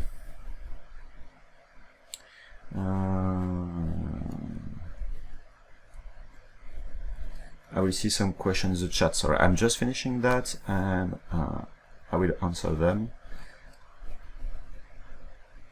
Okay, then let's duplicate.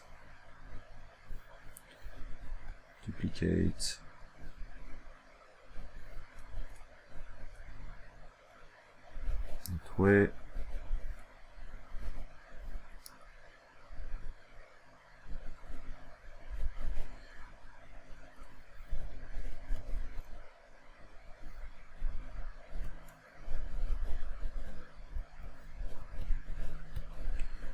For what I'm doing, I don't care if it's not perfect, but it should be okay.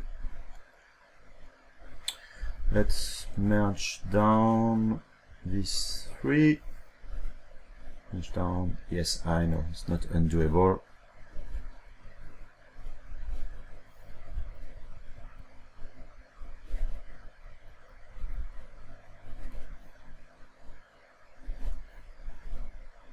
Yeah, I'm very concerned about the printing of that, and I will need to be very careful when I will print to perhaps I will split the arm. I will do, I guess, a split on this area just to plug the arm and be sure that this part will be printed on the top to avoid to have supports, because if I have a support just connected to that, when I will just cut the support, it will break. Then, or perhaps I will do a split on this part, having just this part here, and after connecting and gluing on this area, I guess. And yes, Doug, I will say thank you for the reminder.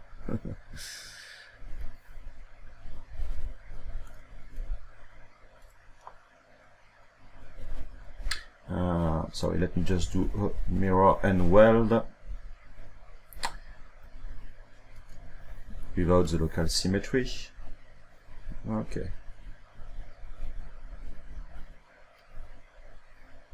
Sorry, I'm not very fast for this kind of things because I'm doing most of the time organic stuff and not really art surfaces. Unfortunately, I would love to spend more time doing art surfaces.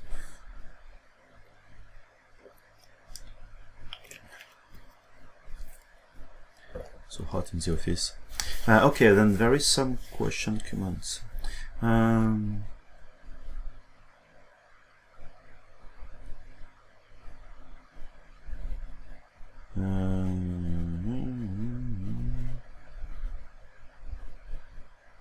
Yes, of course, if you have, that's why you need to be very careful. I mean, I'm looking at G. Bernard's comments about his problem earlier. Yeah, it's when you're beveling edges, in fact, with the ZModeler, a lot of actions. That's why you're working with the polygroups on most of the time. Most of the action you are doing, which will generate new topology, will assign polygroups, existing polygroups or new polygroups depending of the action. Let's say on the Q mesh, it will propagate the polygroups on the top, but you have other polygroups on the side. Then, if you're doing actions on polygroups, which are, let's say, visible to you, but your targets can connect over polygroups, you may have some issues. And that's why this is very important to look at all of these polygroups. The same as this temporary selection when you are pressing the Alt key. It can be very easy to select other part of the model that you didn't notice.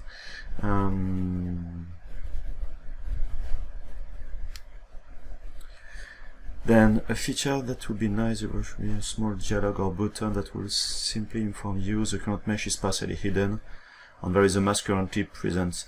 Yes and no, because each time you have a mask or partially hidden, you have this message, then you will do don't show again until next restarts, and then you will forget about that. Perhaps some kind of indicator somewhere on the screen, but not a pop-up message for sure.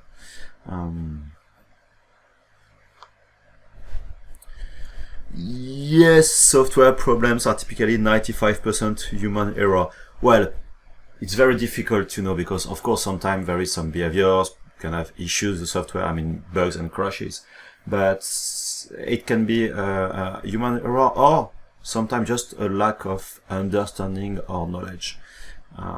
Anyway. Then for this small one, it's, let's say, done. I will start now to work on the big arms. And again, for this stage, I'm working mainly on building everything, and after I will refine the shape to add all of this stuff on the side and all these kind of things. Just want to build the big part of the model. Then again, some cylinders. Oh, I said save. Oh, yes, I said. Yeah. Let's do a quick save.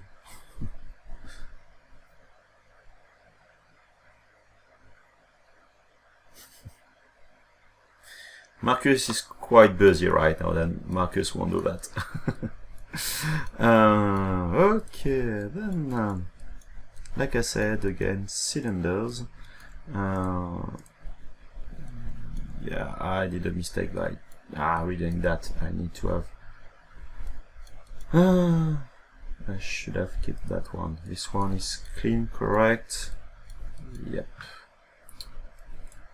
Let me copy. As you can see, I'm doing a lot of copy pasting. Past, scale.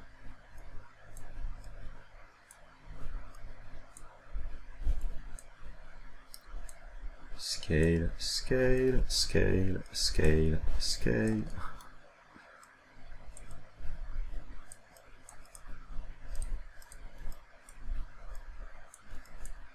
Then what I will do is I will do the cylinders for that one, that one, that one, that one, sorry, and after I will try to connect everything.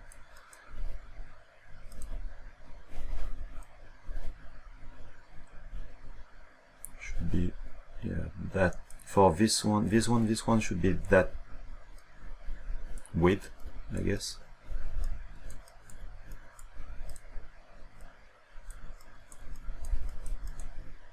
Then let's move that one, let's duplicate. I'm doing all my copies now, and after I will rescale.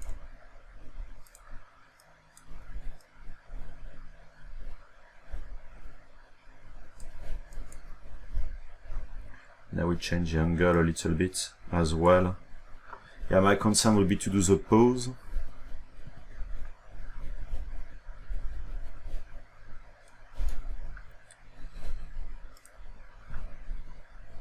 Duplicate.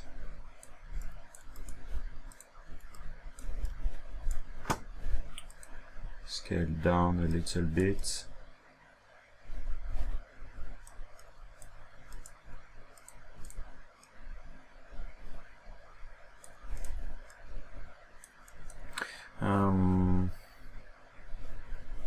Yeah, I think for that one I will connect separately things. Let's duplicate. That's a lot of cylinders, I agree. But as you can see, I'm doing a lot of cylinders and duplicating again and again. Then if I can keep them clean enough,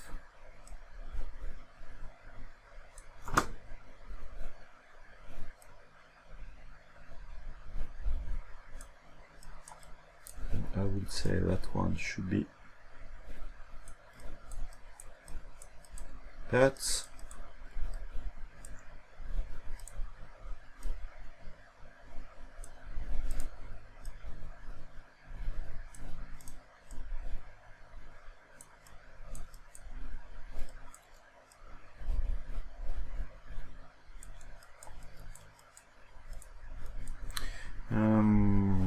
Yes, I can give the angle right now. I will just change the scale a little bit.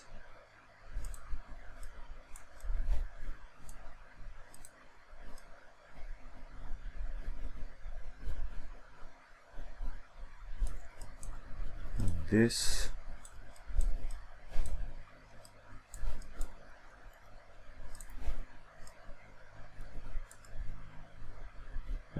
Oh, yes. I thought it was not anymore a cylinder.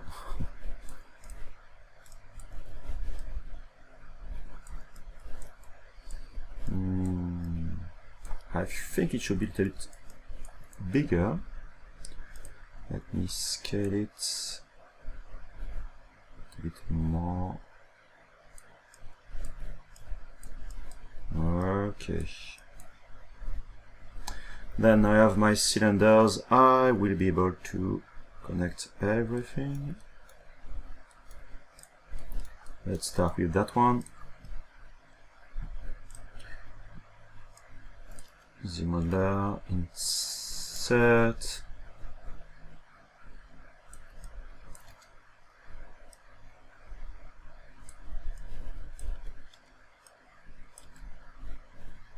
I want to extrude a single polygon.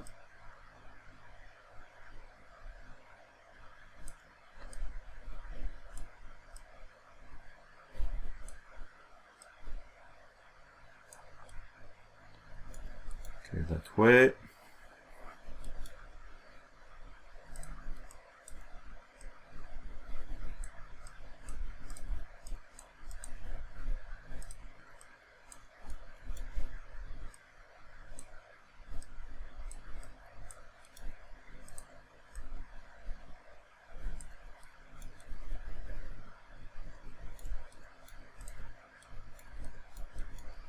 Need to take care about my angle of that part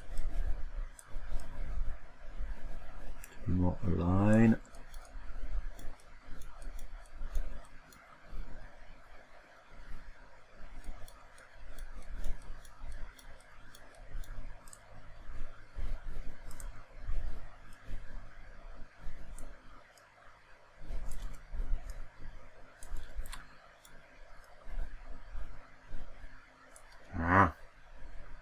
You see, what I have right now is, I guess, the issue of the non-connected vertex.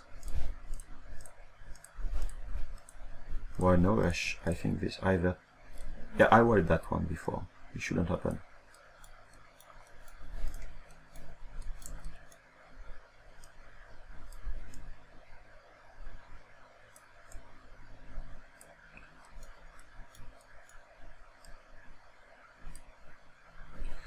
Then I will do like I did before, my bridge between these two parts. And because this is a kind of flexible part, if I need to just move a little bit after to do a pose of the pod, on this area it will be not very important if I have some bending and things like that. And I can do it. But to do that, of course, I need to merge down both models.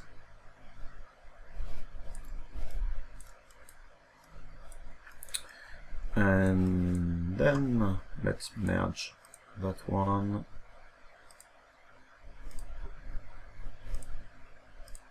Merge down. And like I did before, I will delete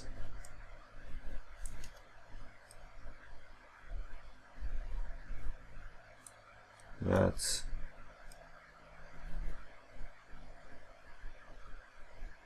I see some flicker. No, it should be okay. Then you just check something. Yeah, okay. Close, close. Delete a single poly. Now it has been deleted. I can pick my, oh. Yeah, no, that's okay. Bridge, 2 holes. I will do the spline that time.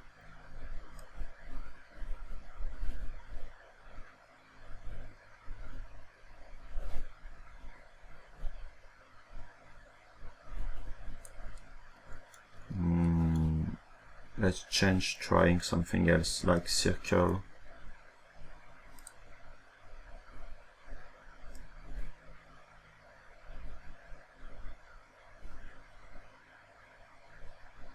Yeah, I'm trying to avoid as much as possible. You see this kind of stuff like that.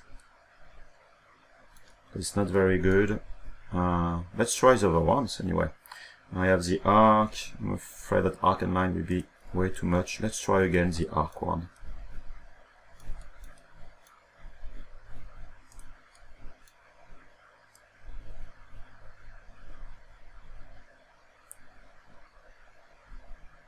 The arc is even worse.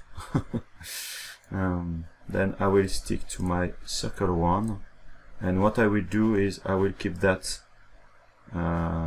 simple.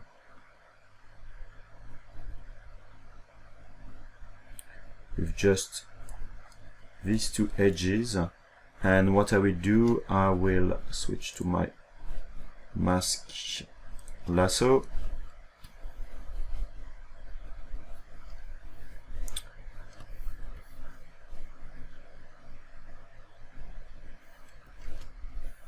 and manually I will try to fix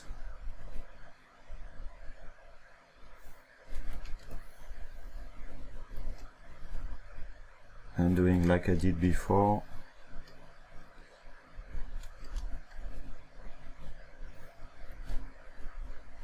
Doing these inserts that I did with the edge loop. I will have some problem on this area, of course, but at least let's try. And ZModeler, I will do insert and multiple edge loop and interactive elevation. You see, to do this kind of changes, but so far I will try to stick that way, or just one here, and now doing my elevation stuff in between.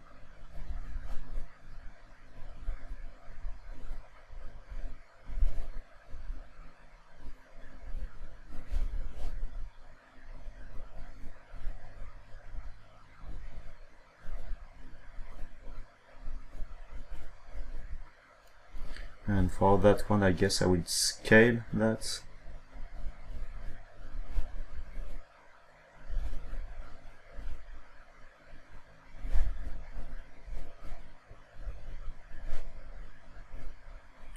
The interactivity is not always very easy because you have the elevation in one direction and the angle, I mean the number of iteration on the other one.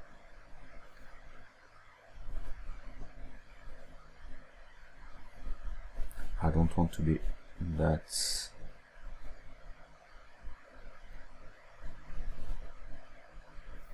big.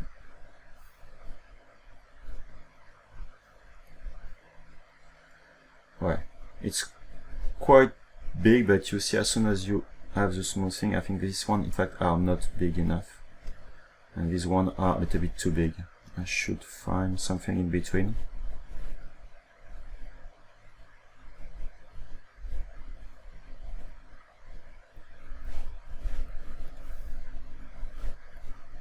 That, and perhaps adding some bevel in between.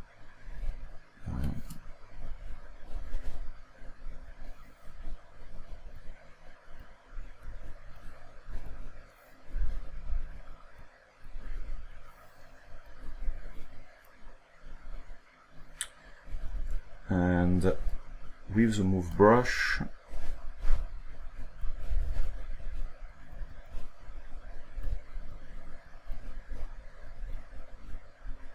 trying to refine that.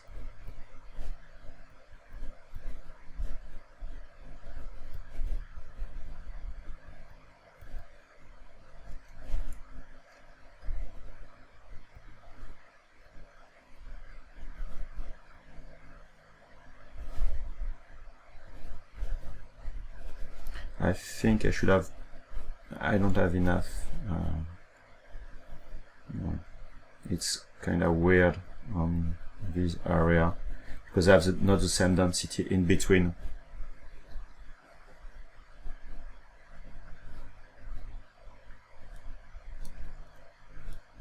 Yeah, it looks weird. Let me go back in history because I'm not happy with that. I'm not happy at all with that, and I think I will try to do that another way. Let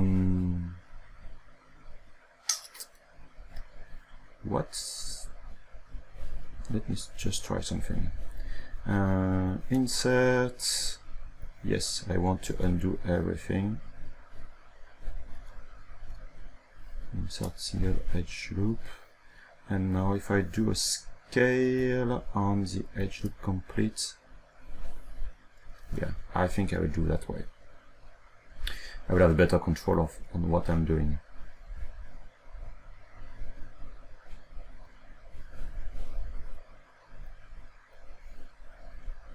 Then now scale.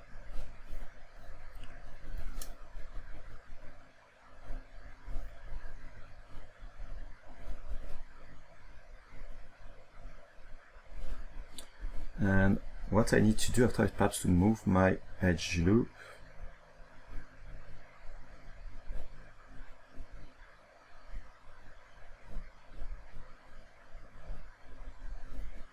Yeah, that's the problem, you see, is because I have these edges not the same density. And the problem is I can't move, I think, my edge loop. What I can do is to switch to transpose and edge loop complete, and now with move I should be able to move that way.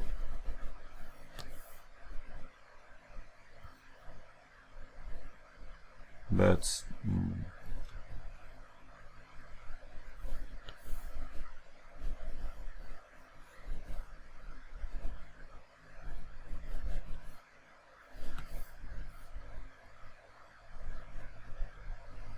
if someone has some suggestions, I'm open to that.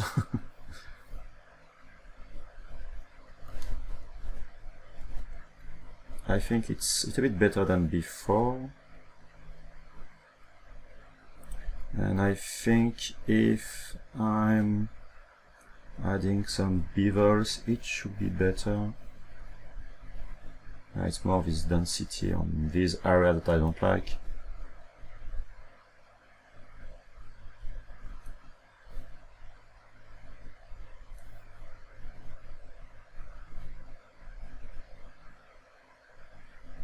In fact, it lacks of contrast.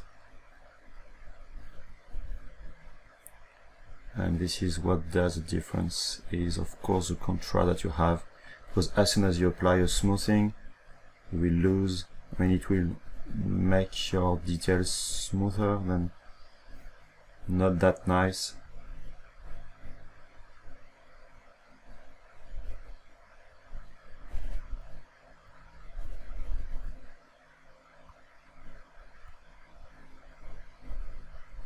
And of course, these are very far from each other, it will be even more important, I mean the effect of smoothing, what you're doing.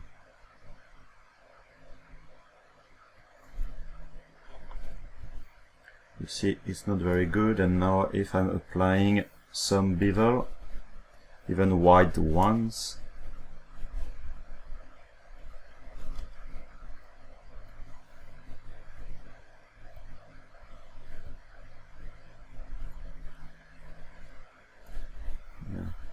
well, I think at this scale it should be enough.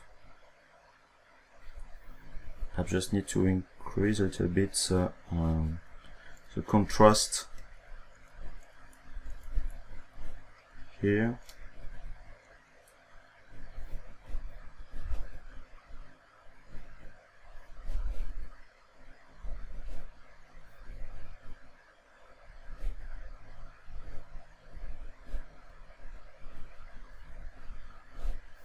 And it will be now the time to switch to something else.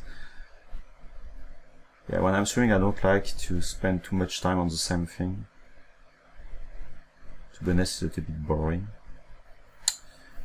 Then ZModeler, and let's bring back these bevels.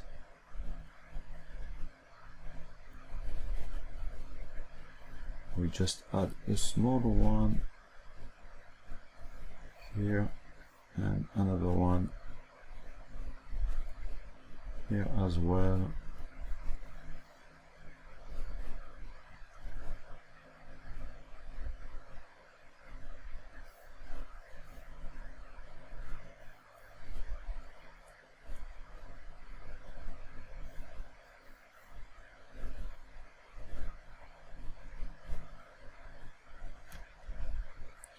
Then with some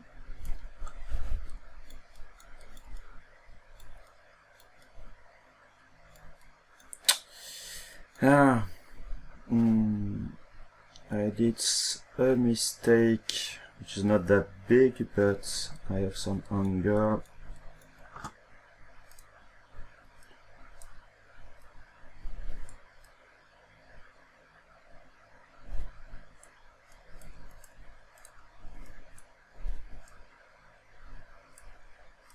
Well, no, let's keep that for later for the pose. Let's keep that like it is right now. Then I will do this part now, and after I will focus on this part, then more the top for now. Oops.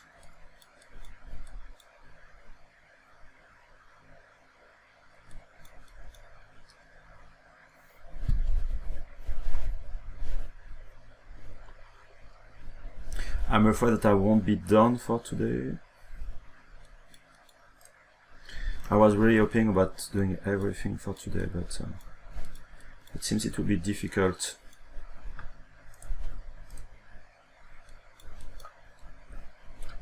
Then, insert. Let's bevel.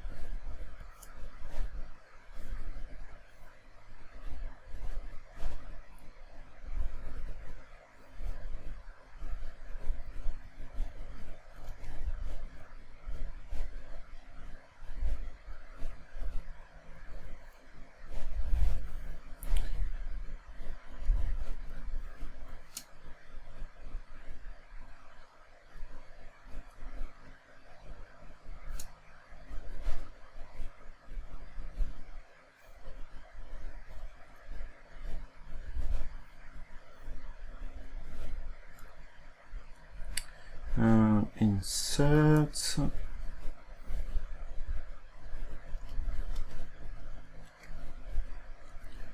why my symmetry doesn't work. Yeah, sometimes the ZModeler is kinda picky when it comes to the symmetry.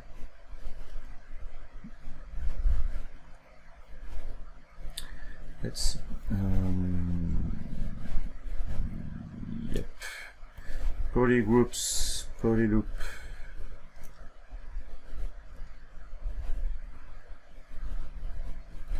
Now we QMesh polygroup all.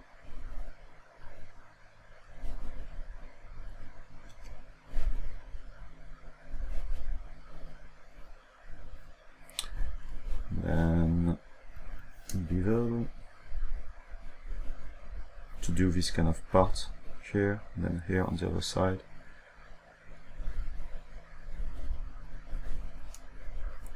QMesh a single polygon.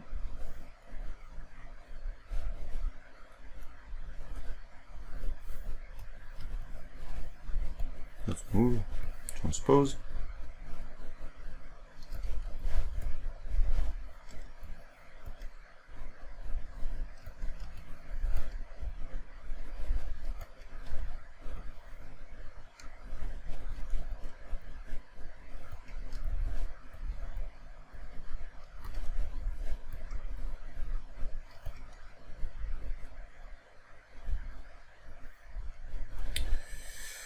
Okay,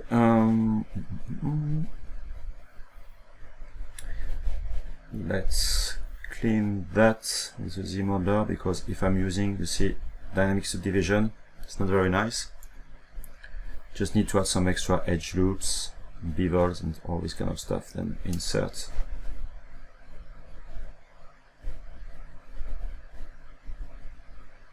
See that way, oops.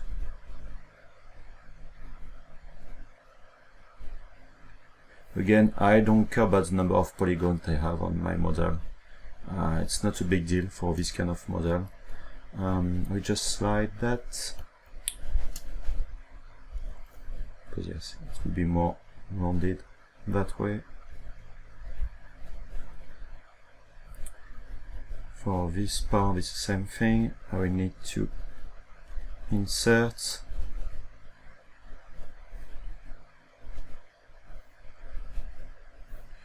Same as before, polygroup.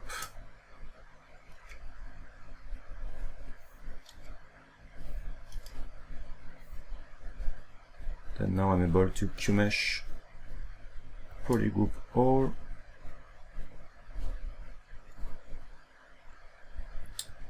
And I will bevel the edge.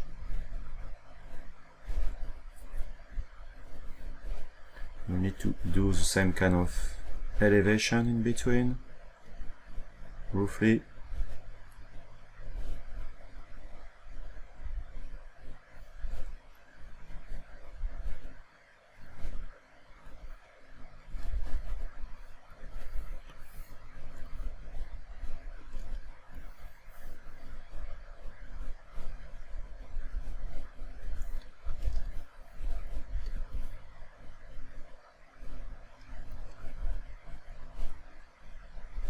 Well, one of them is a bit thicker than the other one, but well, it's not a big deal.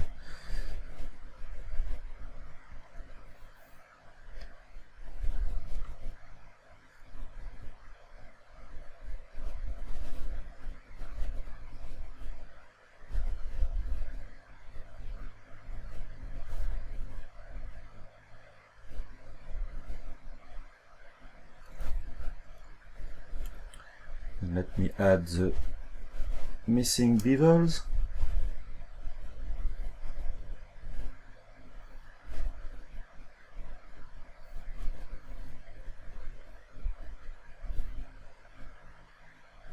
I have these kind of connectors.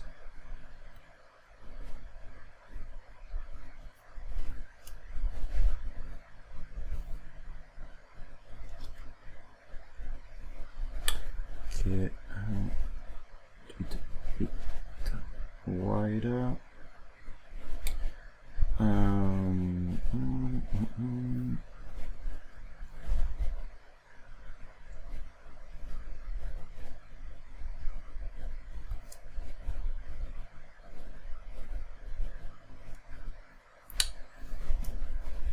still on my edges, insert.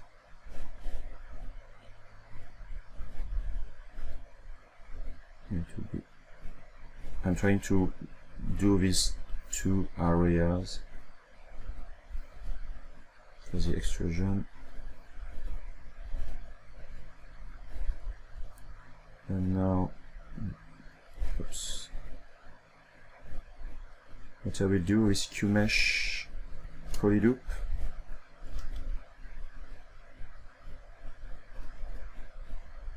And that's just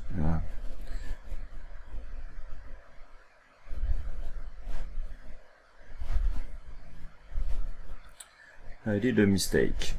What I should do is I should QMesh that one, then doing same way for the other one.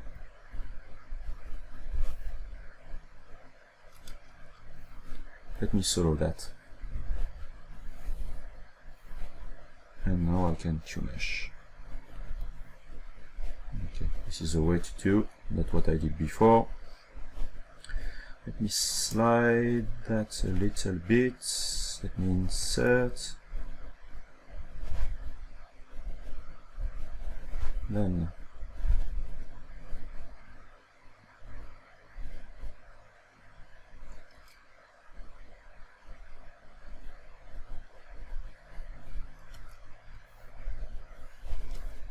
sometimes QMesh can be very sensitive.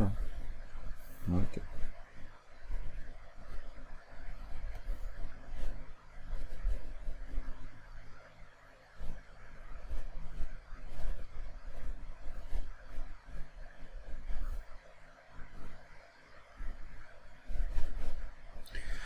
Create cylinder 15 height segment, make poly mesh, ZModeler, every other poly loop, make poly group, extrude in this poly group, use move transform with Alt, and the tool position applies to division. Yes, it could be interesting to do that. And doing first, I mean, you mean about this kind of shapes, correct, Doug? Yeah, then yes, doing this kind of stuff and after bending would be, yeah, would be an alternative. Perhaps not with Alt and bend, Alt and well, perhaps the rotation and transpose. Yeah, it could be worth trying. Too late now, to be honest. And yes, using ZSpheres and rigging will be a solution. I think a cleaner solution, but again, the model will be something like that size, I would say, assumed to be 3D printed. Then for this kind of things, it's not worth spending the time, let's say, doing a ZSpheres and rigging. Perhaps just sculpting will be way enough. Just using the damp soda brush with just a kind of rounded shape and after just adapting. And perhaps I will refine with damp soda later, just to increase the contrast. Okay.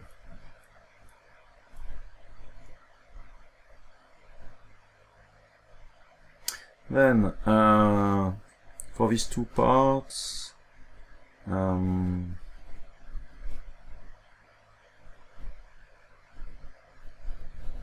let's extrude with QMesh a single poly. What I will do, and I will slide. Oops, sorry.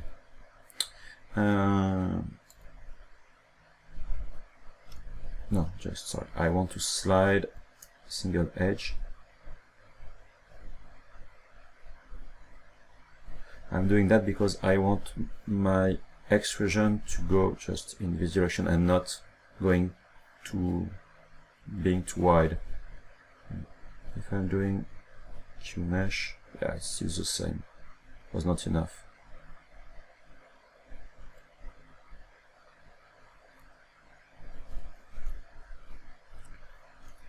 It was okay that way. And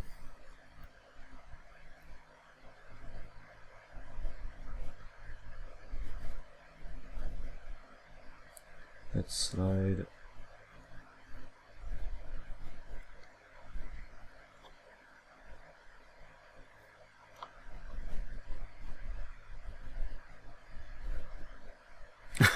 Okay, and it's great if you try it. You know, this is also the goal of ZBrushLIVE. If you are able to try some stuff by yourself, I mean, it's great.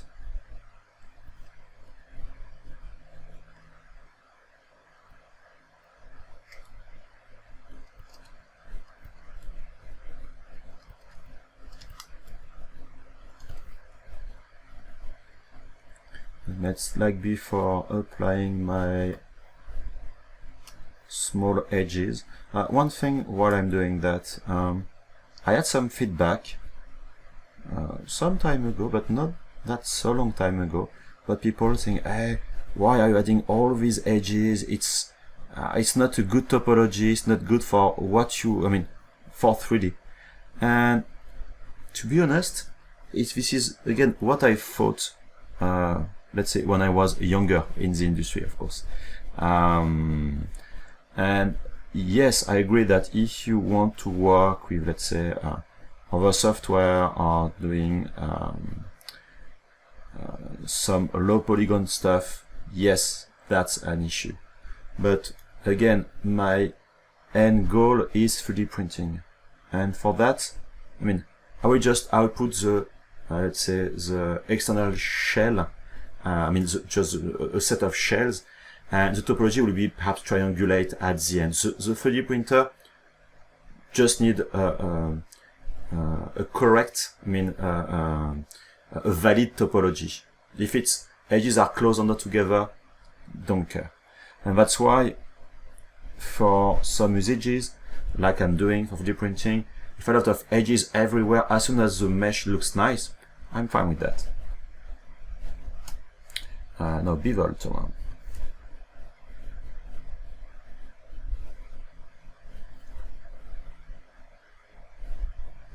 We need to slide back of that.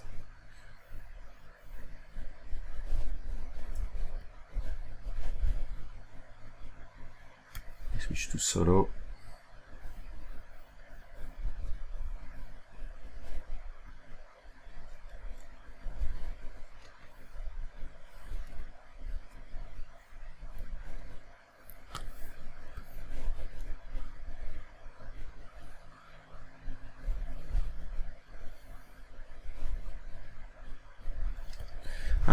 I don't know if you know that, but you know in ZBrush you can use a lot of things with spacebar.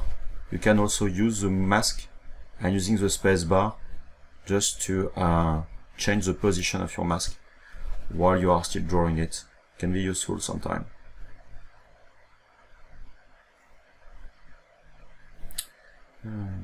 Just solo mode. And I should have done more cylinders. Come on, Thomas. Just for this stuff.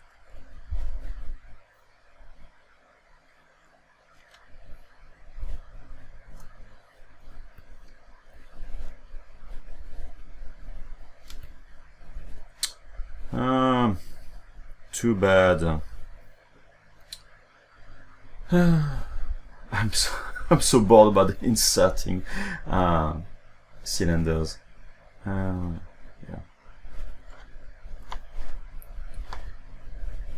Insert my PM3D cylinder, which is always way too big. In fact, what is annoying for me is to change again and again the scale of that.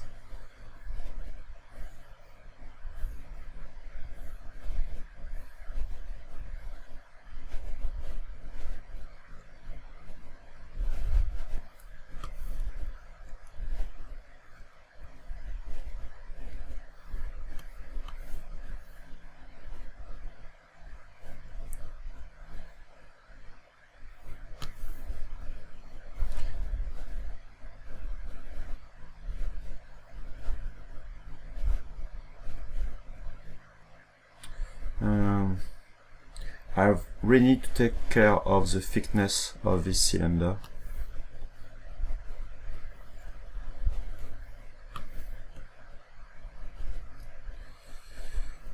Because of the 3D printing process, as usual.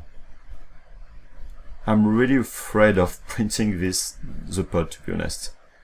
I have a lot of concern with that.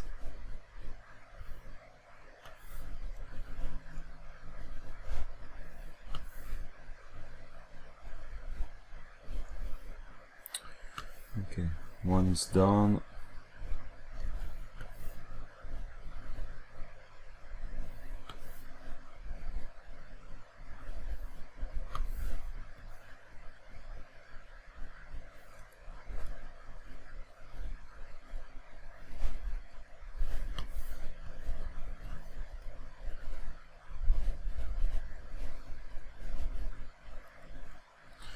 Okay, let's duplicate and then I will refine. Not delete. Ah! I hit delete. Why duplicate and delete is at the same position? And of course I have no undos. And this is a good time to save my model. Huh.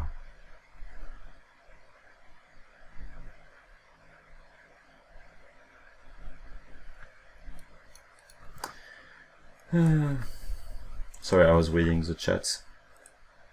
Yeah, make it happen, yeah. I think Joseph should copyright that.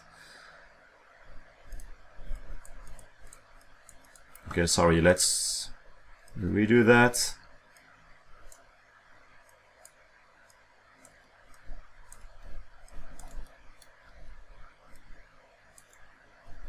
I'm very sorry about redoing these steps.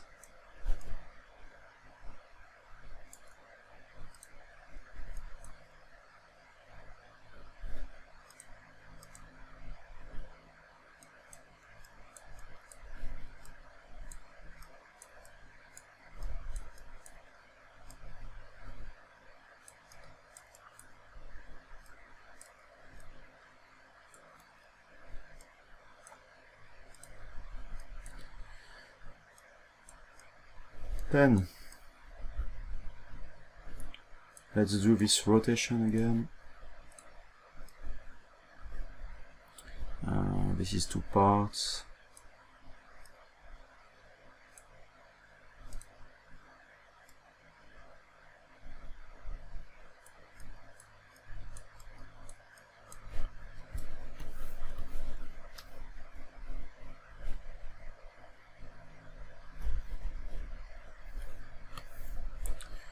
Probably I will increase the thickness on the base.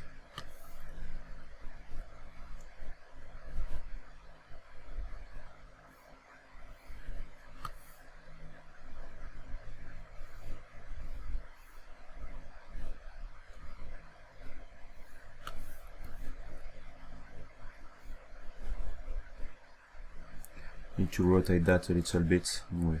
Control-Shift-D, like that, I won't hit this delete button. I just duplicated my subtool.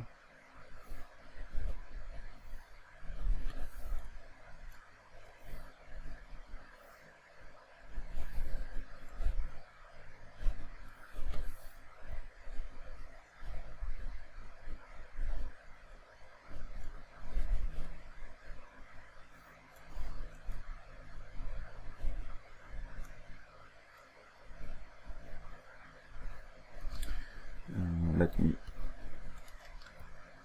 Come on, save.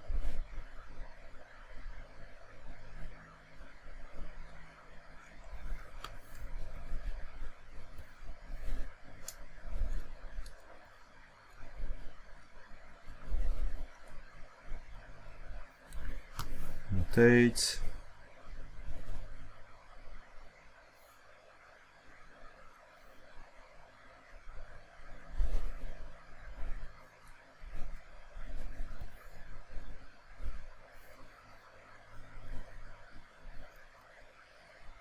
Yeah, I think the length is not exactly the same, but well.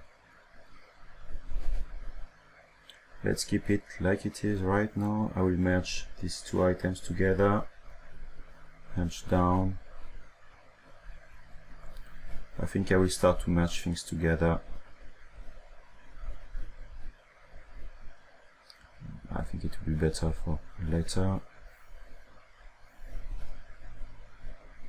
Merge down this one as well.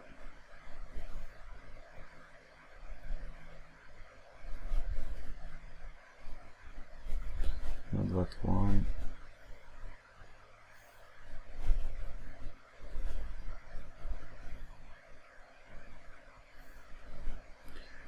Merge down. Okay. Let's do a mirror and weld without the local symmetry like before. Okay.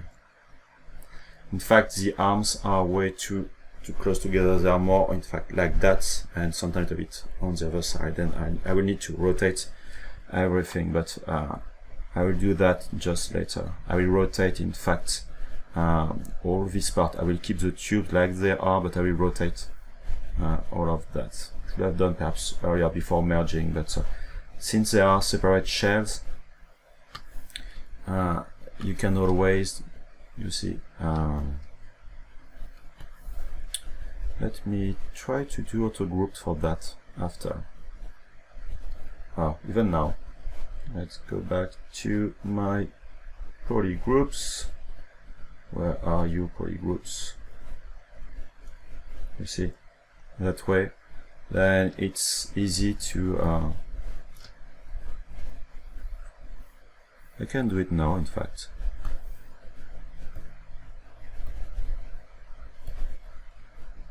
You see, that way you can inverse with the symmetry, rotate.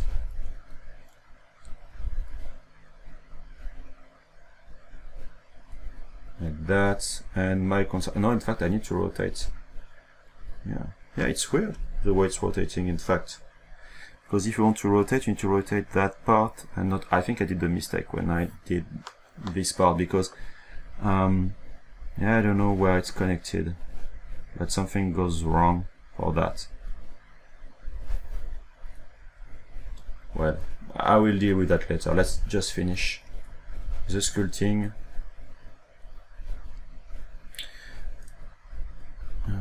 For the front part, it's just kind of cylinders and fingers, this kind of protector. Okay, I will do thicker parts as well. Always the same constraints.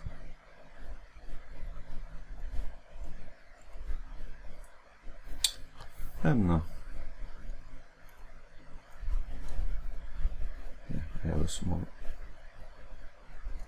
insert.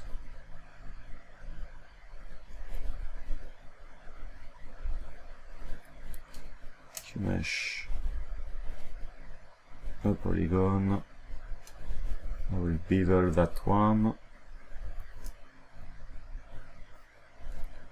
I will insert some edge loop. And it seemed that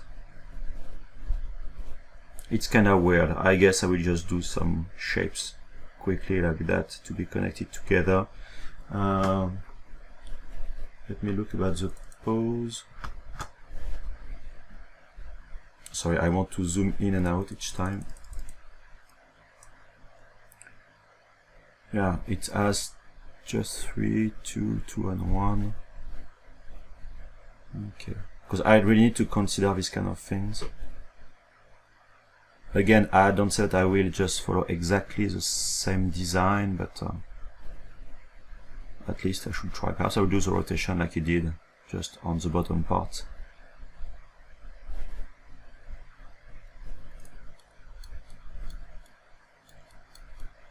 Yeah, let's rotate that, in fact.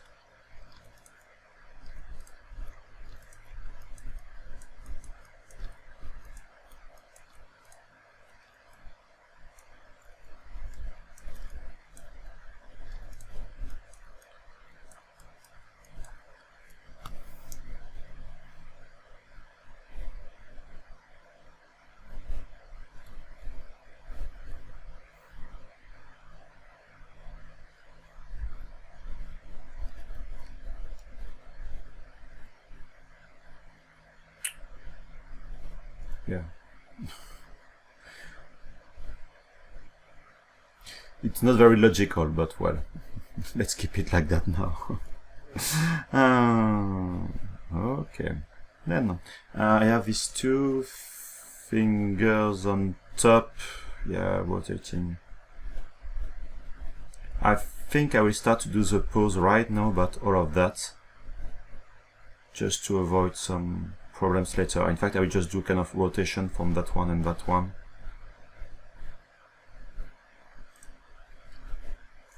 Okay, then what I will do, I think I will do that separately, and after I will import. Then I will start with my Polymesh 3D. I will do a quick cube, initialize quick cube, and my symmetry on.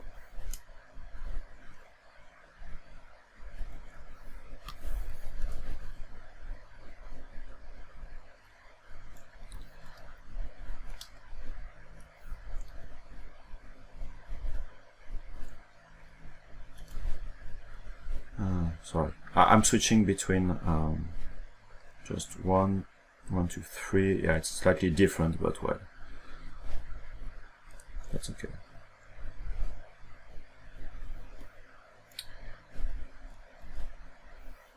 Let's insert.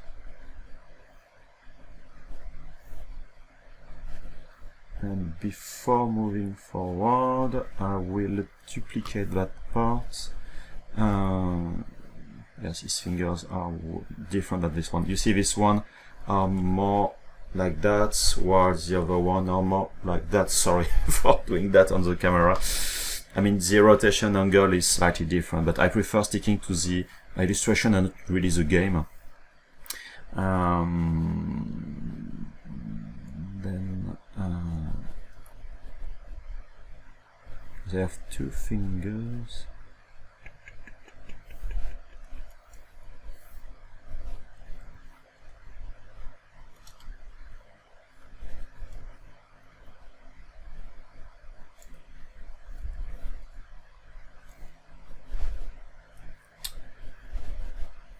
And I will duplicate just to have a copy for later.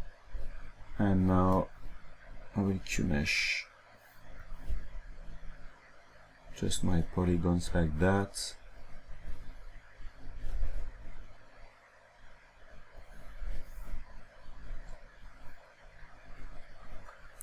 Let me reload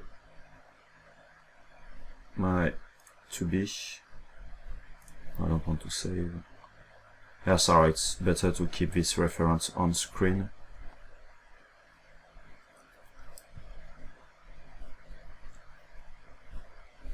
And now I can bring that back. I can rotate it just 80 degrees, 90 degrees for now. Of course, I didn't rotate it the good one.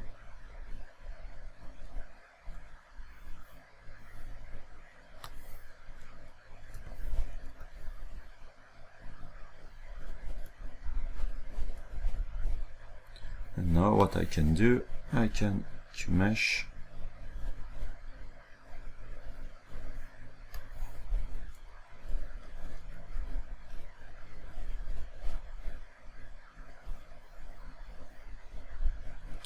that one.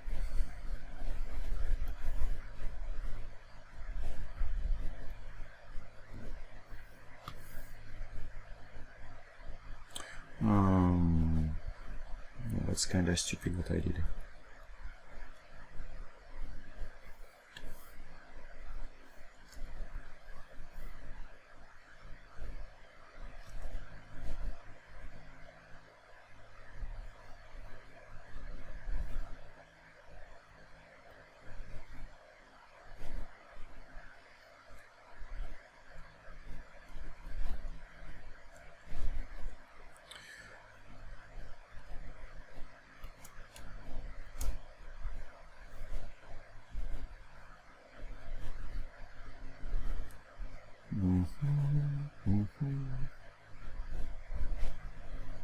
I'm sorry, I have the music of Games of Thrones in my head, and it will be better if I'm not starting to sing.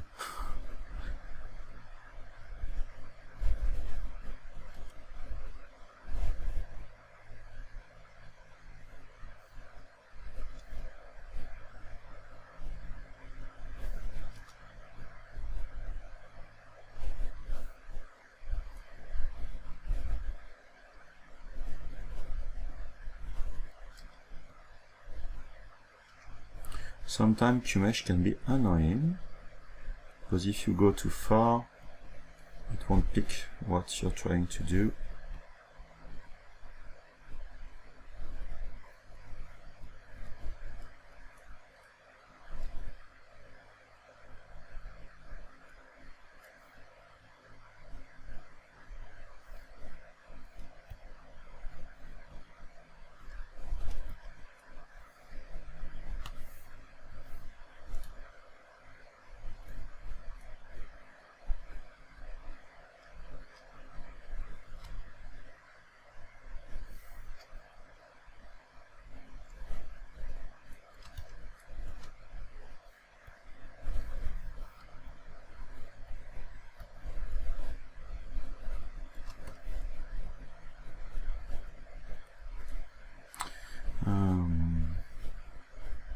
No, to be honest, it's not a good idea to to let me sing. When I was younger, it was forbidden for me to sing at the not at school, but at the music academy. Playing instrument was fine, but not singing. It was not allowed for me. That's a true story, to be honest.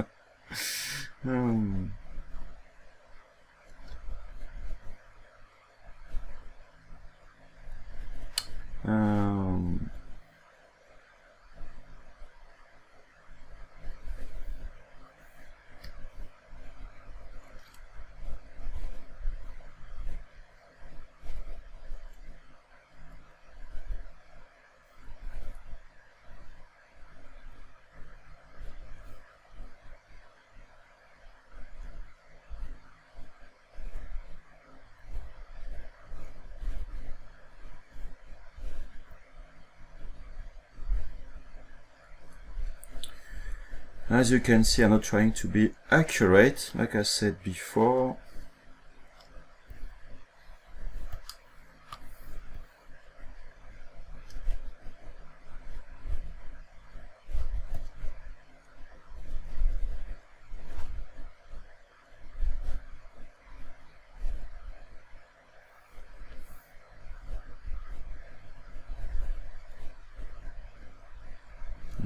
No, I think it would be a bad idea to do that.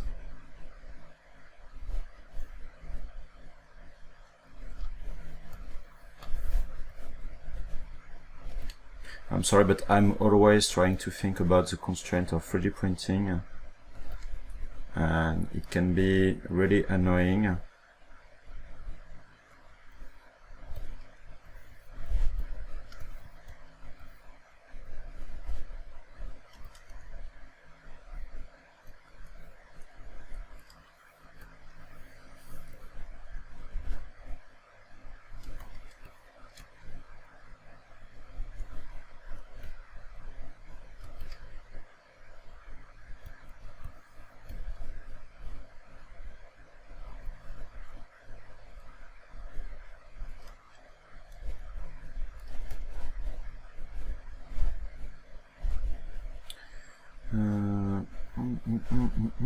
This part won't be visible, be inside, and I think I shouldn't have removed my polygons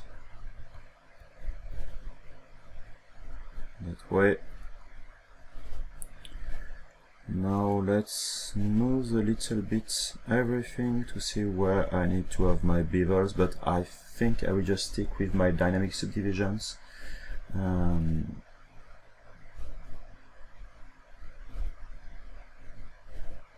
Oh, you see, these kind of things are not good at all, because this is a convex polygon, then it's not really a hole, but something goes wrong, then I need to be very careful with the coverage.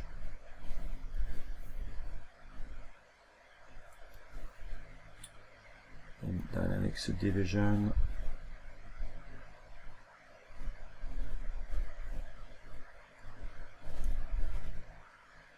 You see, it will be something like that, but oops, what is it?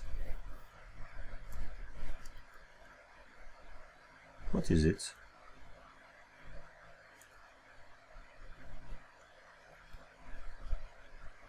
Oops, I have overlapping polygons. Then that's not good at all, because I have polygons which are just on top of each other's, and if I don't dynamize that, it will be coplanar faces, and it's really not good at all.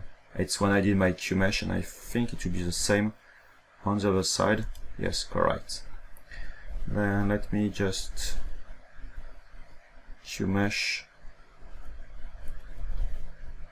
Yeah, everything is like that. Weird.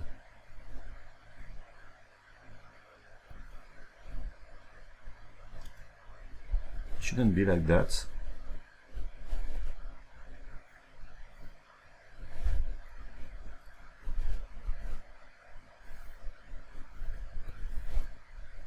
Okay, now it's better like that. Okay. What I will do now will be the small, all these small parts, because I will connect everything. Let me think.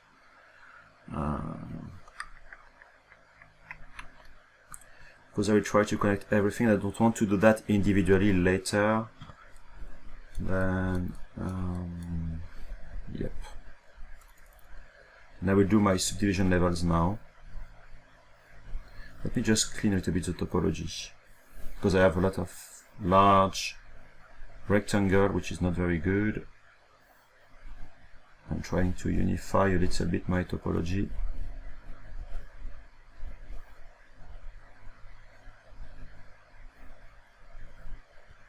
That way, and let me just slide.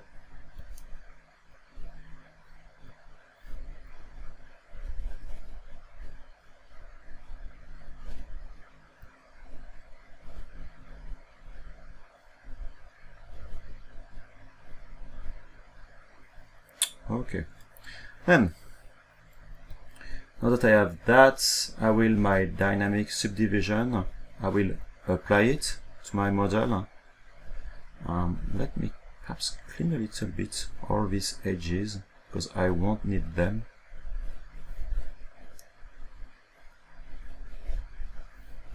I don't have a lot of polygon, and it's, of course, this is okay to do that now on a regular model.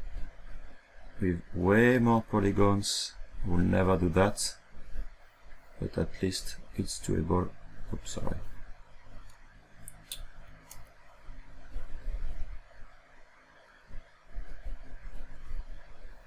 Because I will subdivide again.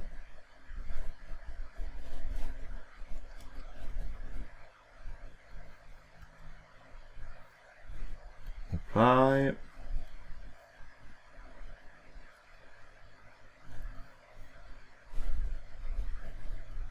Sorry to do all this cleaning stuff.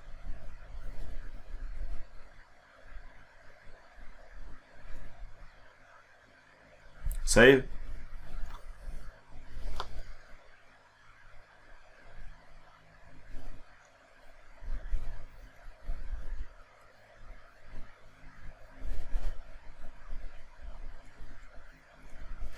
Okay, then if I divide now all of that, let me pick my standard brush. Let's switch to drag rectangle and an alpha. Just for now, let me just doing some tests just to see the resolution.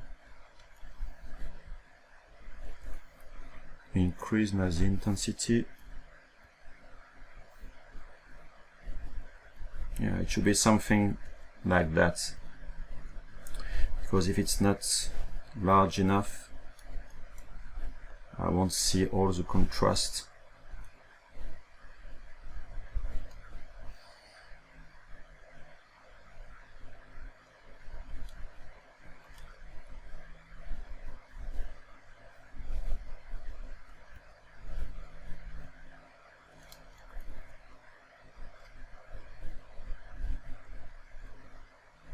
and I don't have the need.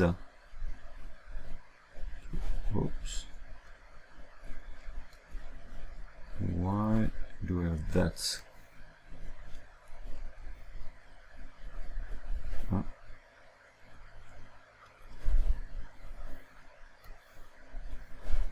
I don't know why it put.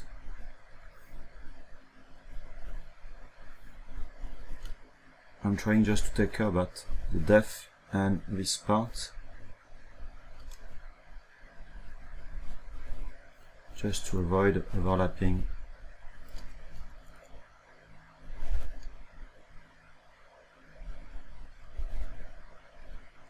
Should be inside.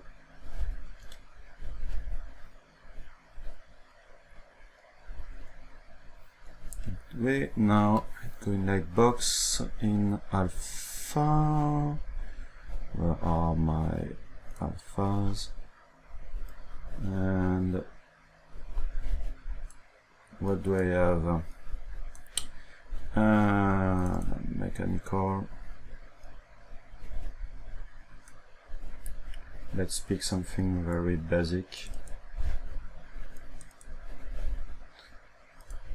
Unfortunately, this is a texture, and I need to switch it to make it. Oops, sorry. Texture, make an alpha. Now this is my alpha. I can remove texture.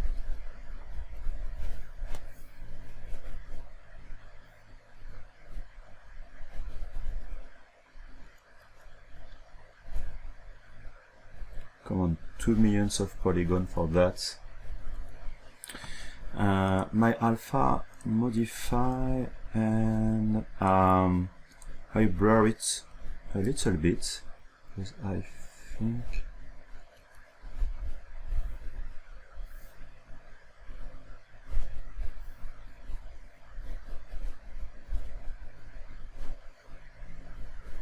let me see about something like that. I'm afraid it won't be very visible.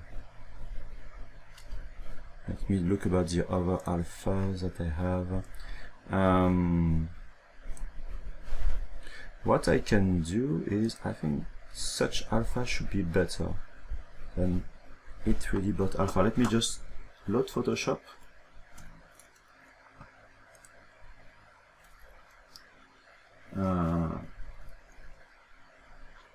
Will Photoshop will work in this session? I don't know.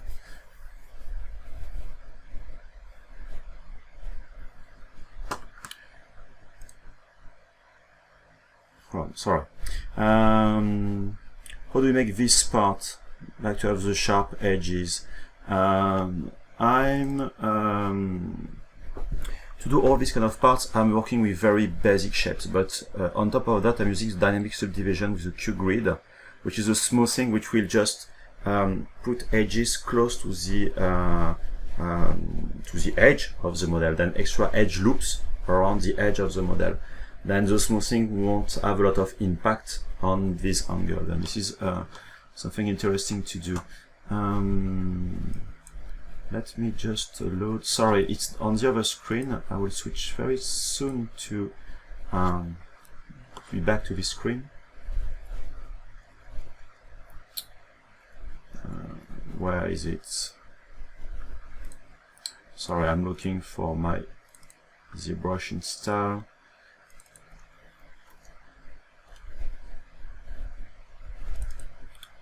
Z alpha, where's my Z alpha? And mechanical, okay.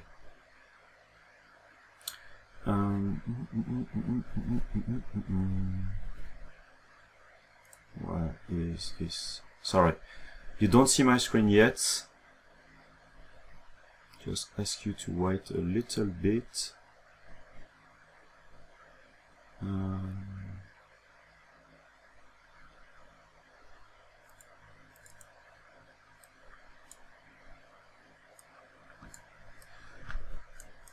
Sorry, let me remove pure ref.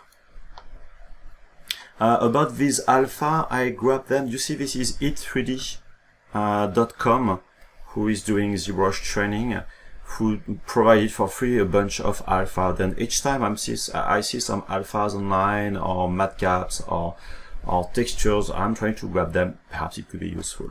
Then what I wanted to do, you see I'm in Photoshop right now, then what is important is it's important to have all your alpha being just grayscale images.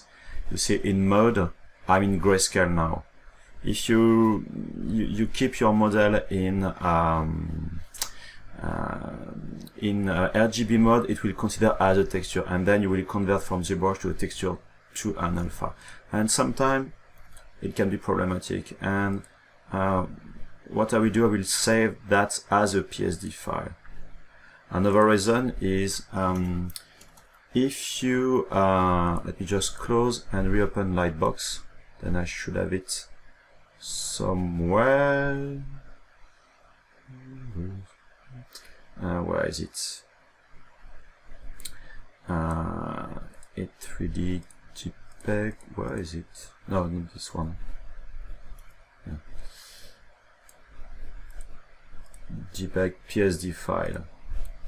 You see, even ZBrush, no, it's the same. Okay. Let's see.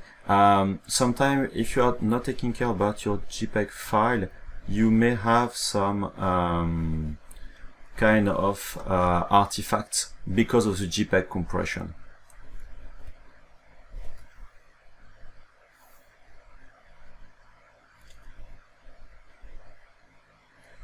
And yeah, I'm not very happy with, because it's kind of large and well, brush. Let me increase the contrast.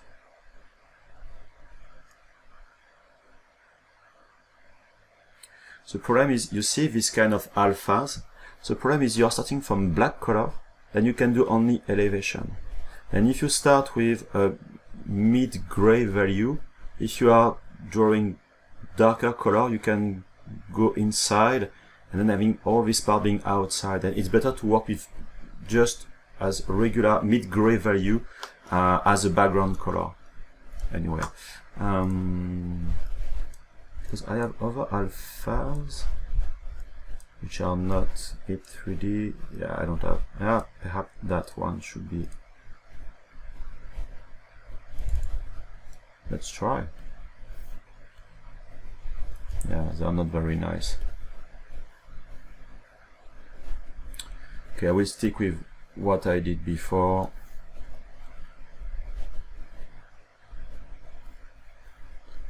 And for that,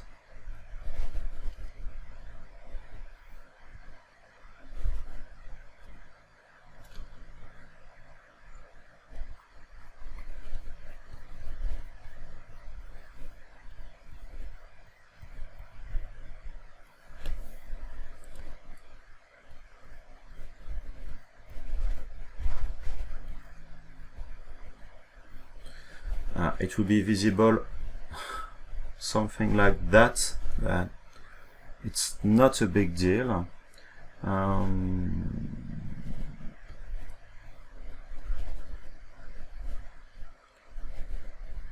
can increase a little bit the contrast.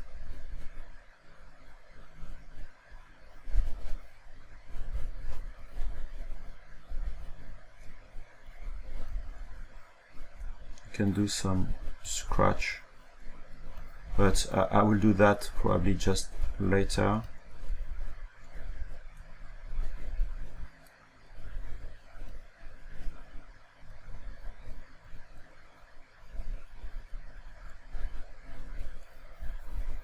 Let's refine a little bit.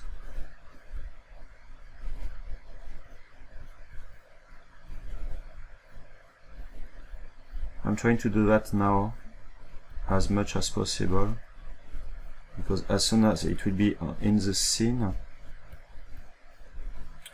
it will be more complex to go around. Okay, then I will stick with that for now. I will just take care of having two different polygroups.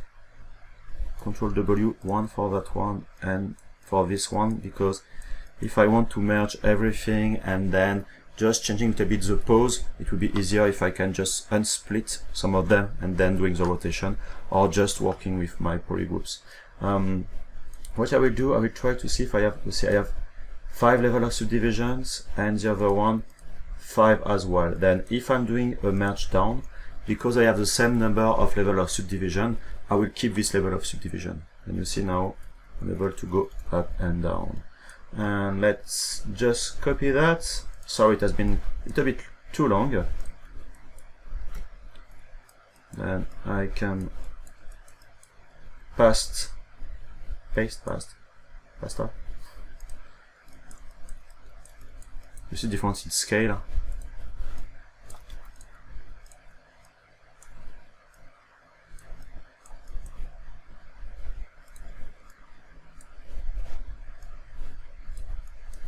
Let me scale down.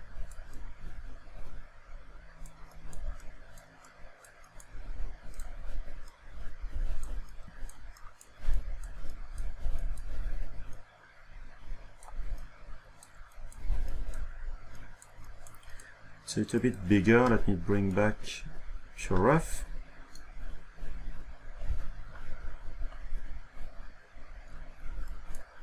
Yeah. It's a little bit way bigger.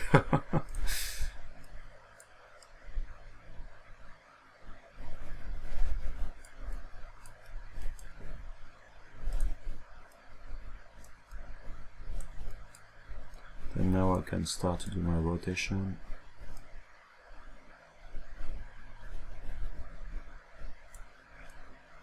I have 2 of them. I'm just trying to align for now, just to see if the scale is fine.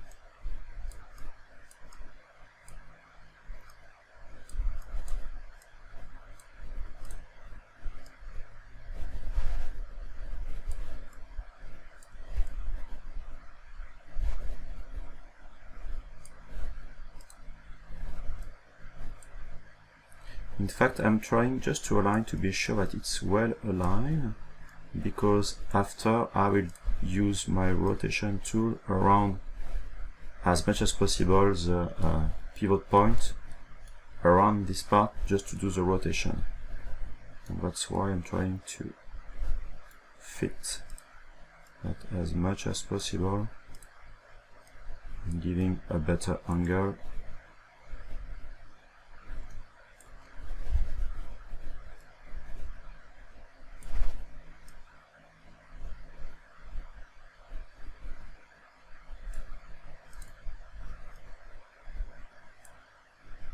And now that I have the center, I can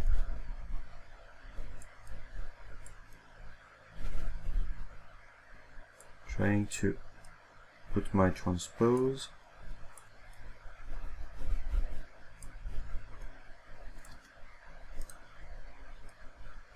That's why doing the pose after is way better than before.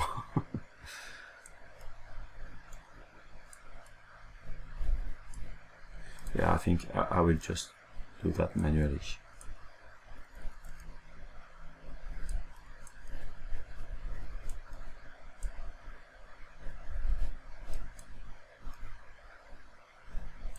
Why not? Why spending so much time if you can do it in another way?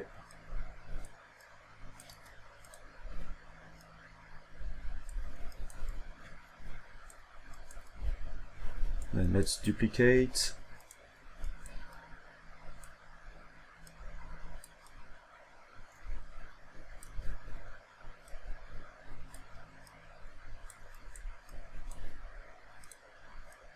My cat wants to enter in the office. I don't know if you, because even with the headset I can hear my cat. Oops.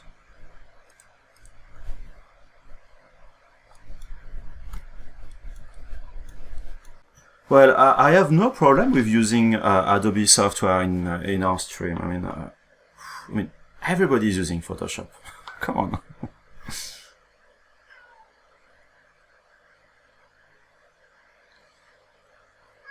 Okay, let's keep that one.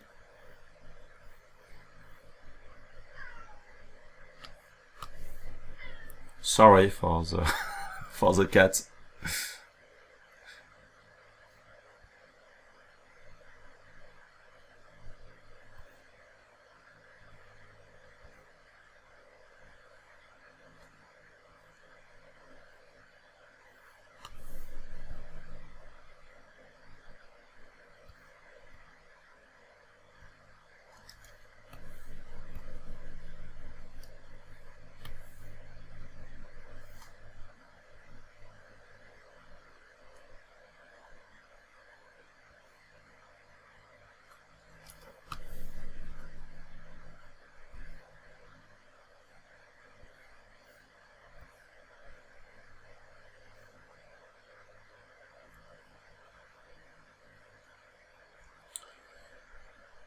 Okay.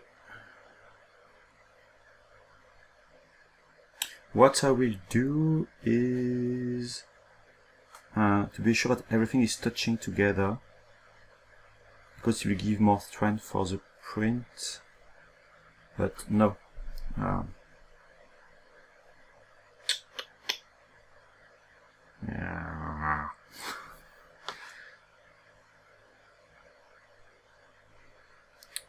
It's always problematic. No, I will stick that to what I have right now. To what I have right now, and I will think of that later. Okay, the other one. Duplicate, move.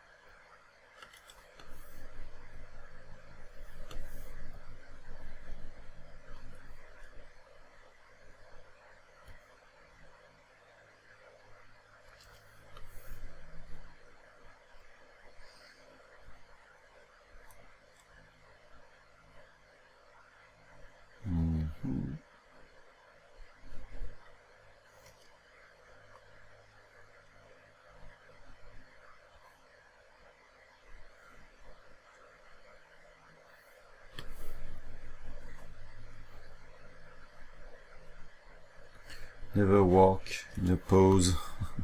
I mean, not regular angles.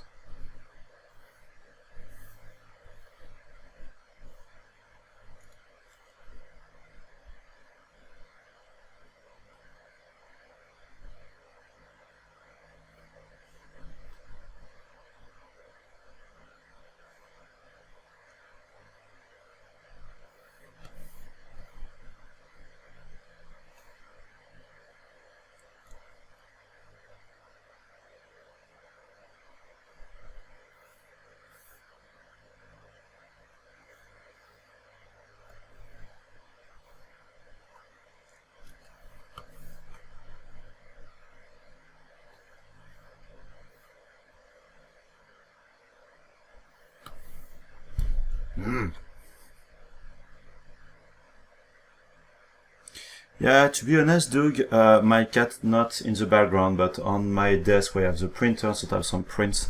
My cat sometimes is walking on the desk, and she because this is a female, she's making some stuff falling down, and of course I'm not very happy. But well, it's my cat.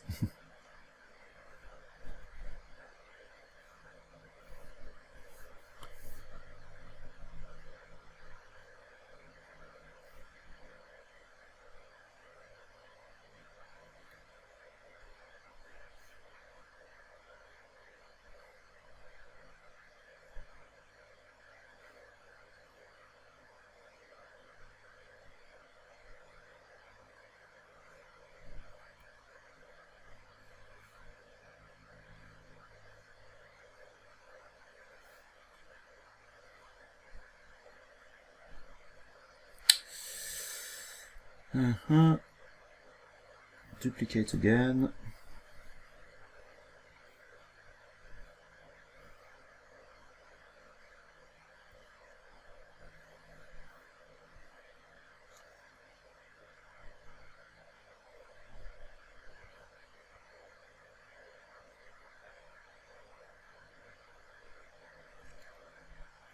oops, sorry.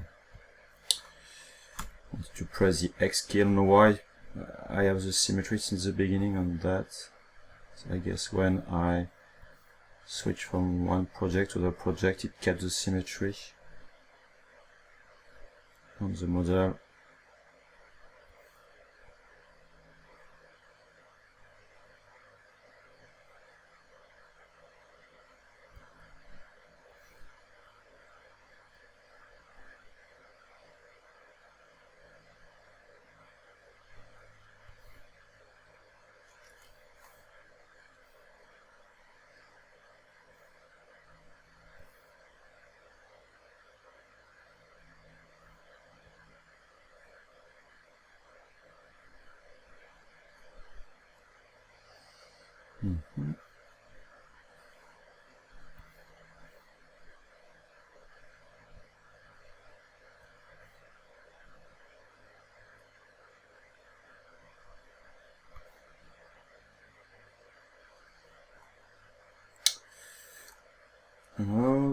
Okay. Then I need to have this kind of protector on the side. It should be quick to do. I will do it based on that. Let me save first. It's been a while I didn't save.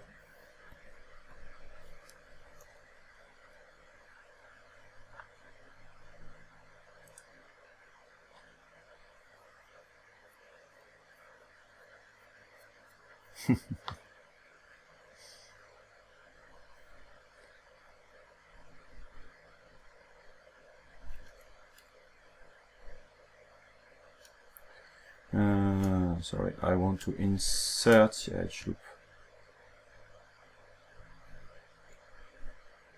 Then what I will do is I will Q-mesh that, but to Q-mesh my polygons, single polygon, I will press the Control key just to duplicate these polygons, and now I'm able to giving this thickness. And that I just need to move forward everything. Then I can click on the move island. And that's what did I forget? Ah, I forgot the polygon.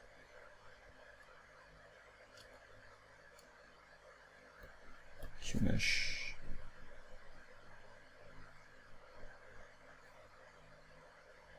And what I will do is, sorry, I'll do polygroup, and doing a polygroup island just to have another polygroup. Yeah, I prefer that way. And now I will move that.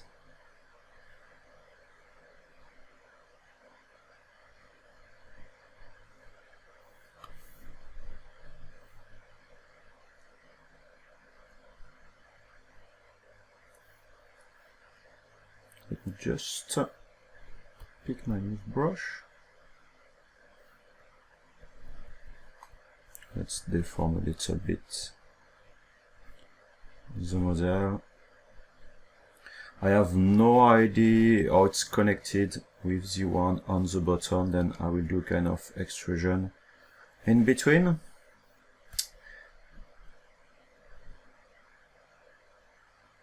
That, and we're doing something very similar, and I will connect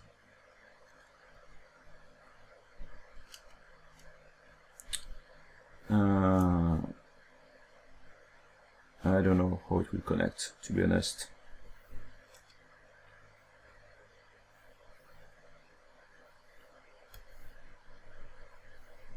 Surprise. I want to Q-mesh, sorry, a single poly.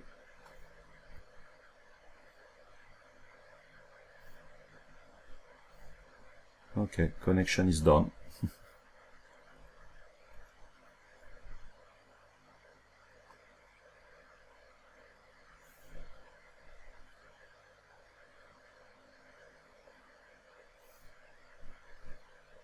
And now I just need to do some insert edges around.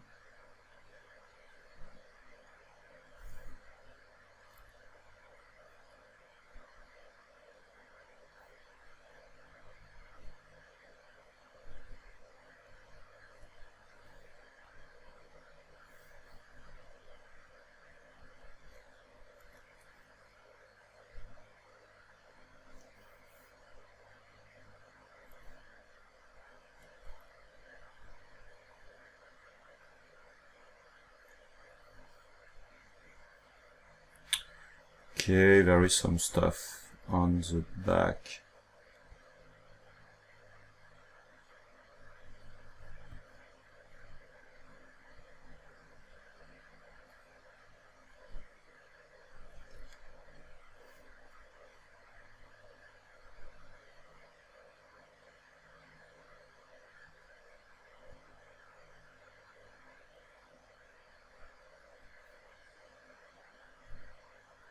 You have some angle, but I'm fine with that. It looks cool. This is a small bevel which does that. But if I want to remove it, it will be kind of problematic. I don't know, it's working fine.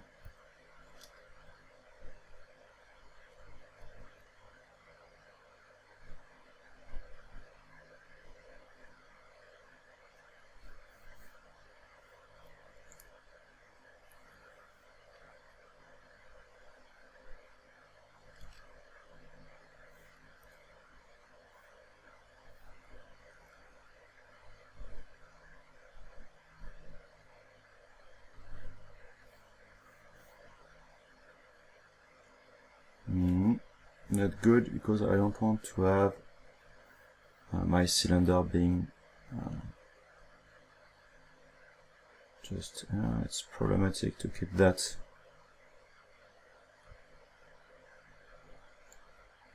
Well, I think I will leave that just rounded like it is. And even if it's not done, I think that that's all for today.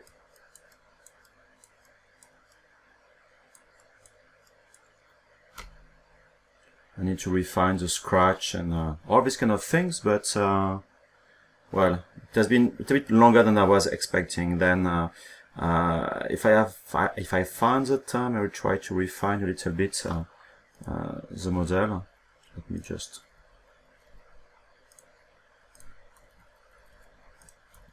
put back the subdivision levels. Okay, like that. Okay. Then I think, what date are we today? Yeah. If I'm not wrong, I'm streaming the next weekend, next Sunday. I'm not sure about the if it's next weekend or not, but it will be 2 streams. Then not this week, next weekend, but the 2 hours after that I won't be able to stream. Then for the next time I will try, sorry, I'm really tired. I will try to refine a little bit the pod and doing some details. If I can, I will try to record everything. Let me just save all of that. I will continue on 2B to refine a little bit the model. Let me just switch back to the model. Come on, because 2B, since the last time I just refined a little bit the legs, which were weird, and I still not yet. Then I need to refine all these kind of parts. Again, I started to refine a bit the knees and the legs, that I really need to refine the bending. I sculpted a little bit the hairs. Remember, I explained the process, but I won't show for all the strips, let's say, of hairs. But to be honest, I don't have a lot of time to sculpt the last week. Or let's just do something just for the fun. Since I saved, let's just do a merge visible. And when it's done, okay. Sorry, I don't have the subdivision levels, but I don't care so far. Let me copy and going back to this one and paste it.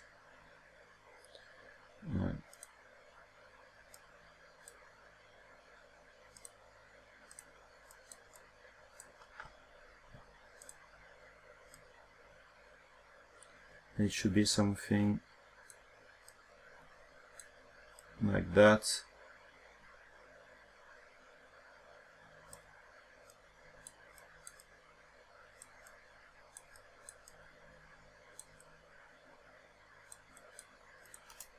Of course, I need to rotate, yeah, a little bit. Yeah, I need to change a little bit things, but well.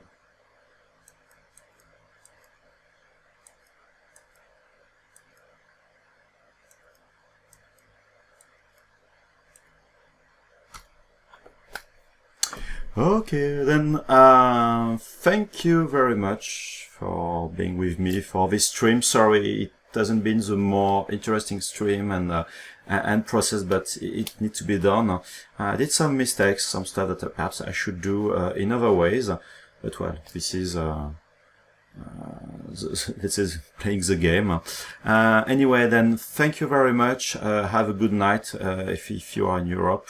Then have a nice evening, afternoon if you're on the US side, and of course good night again. Beginning of the day for the Asia. Thank you very much and see you later. Bye bye.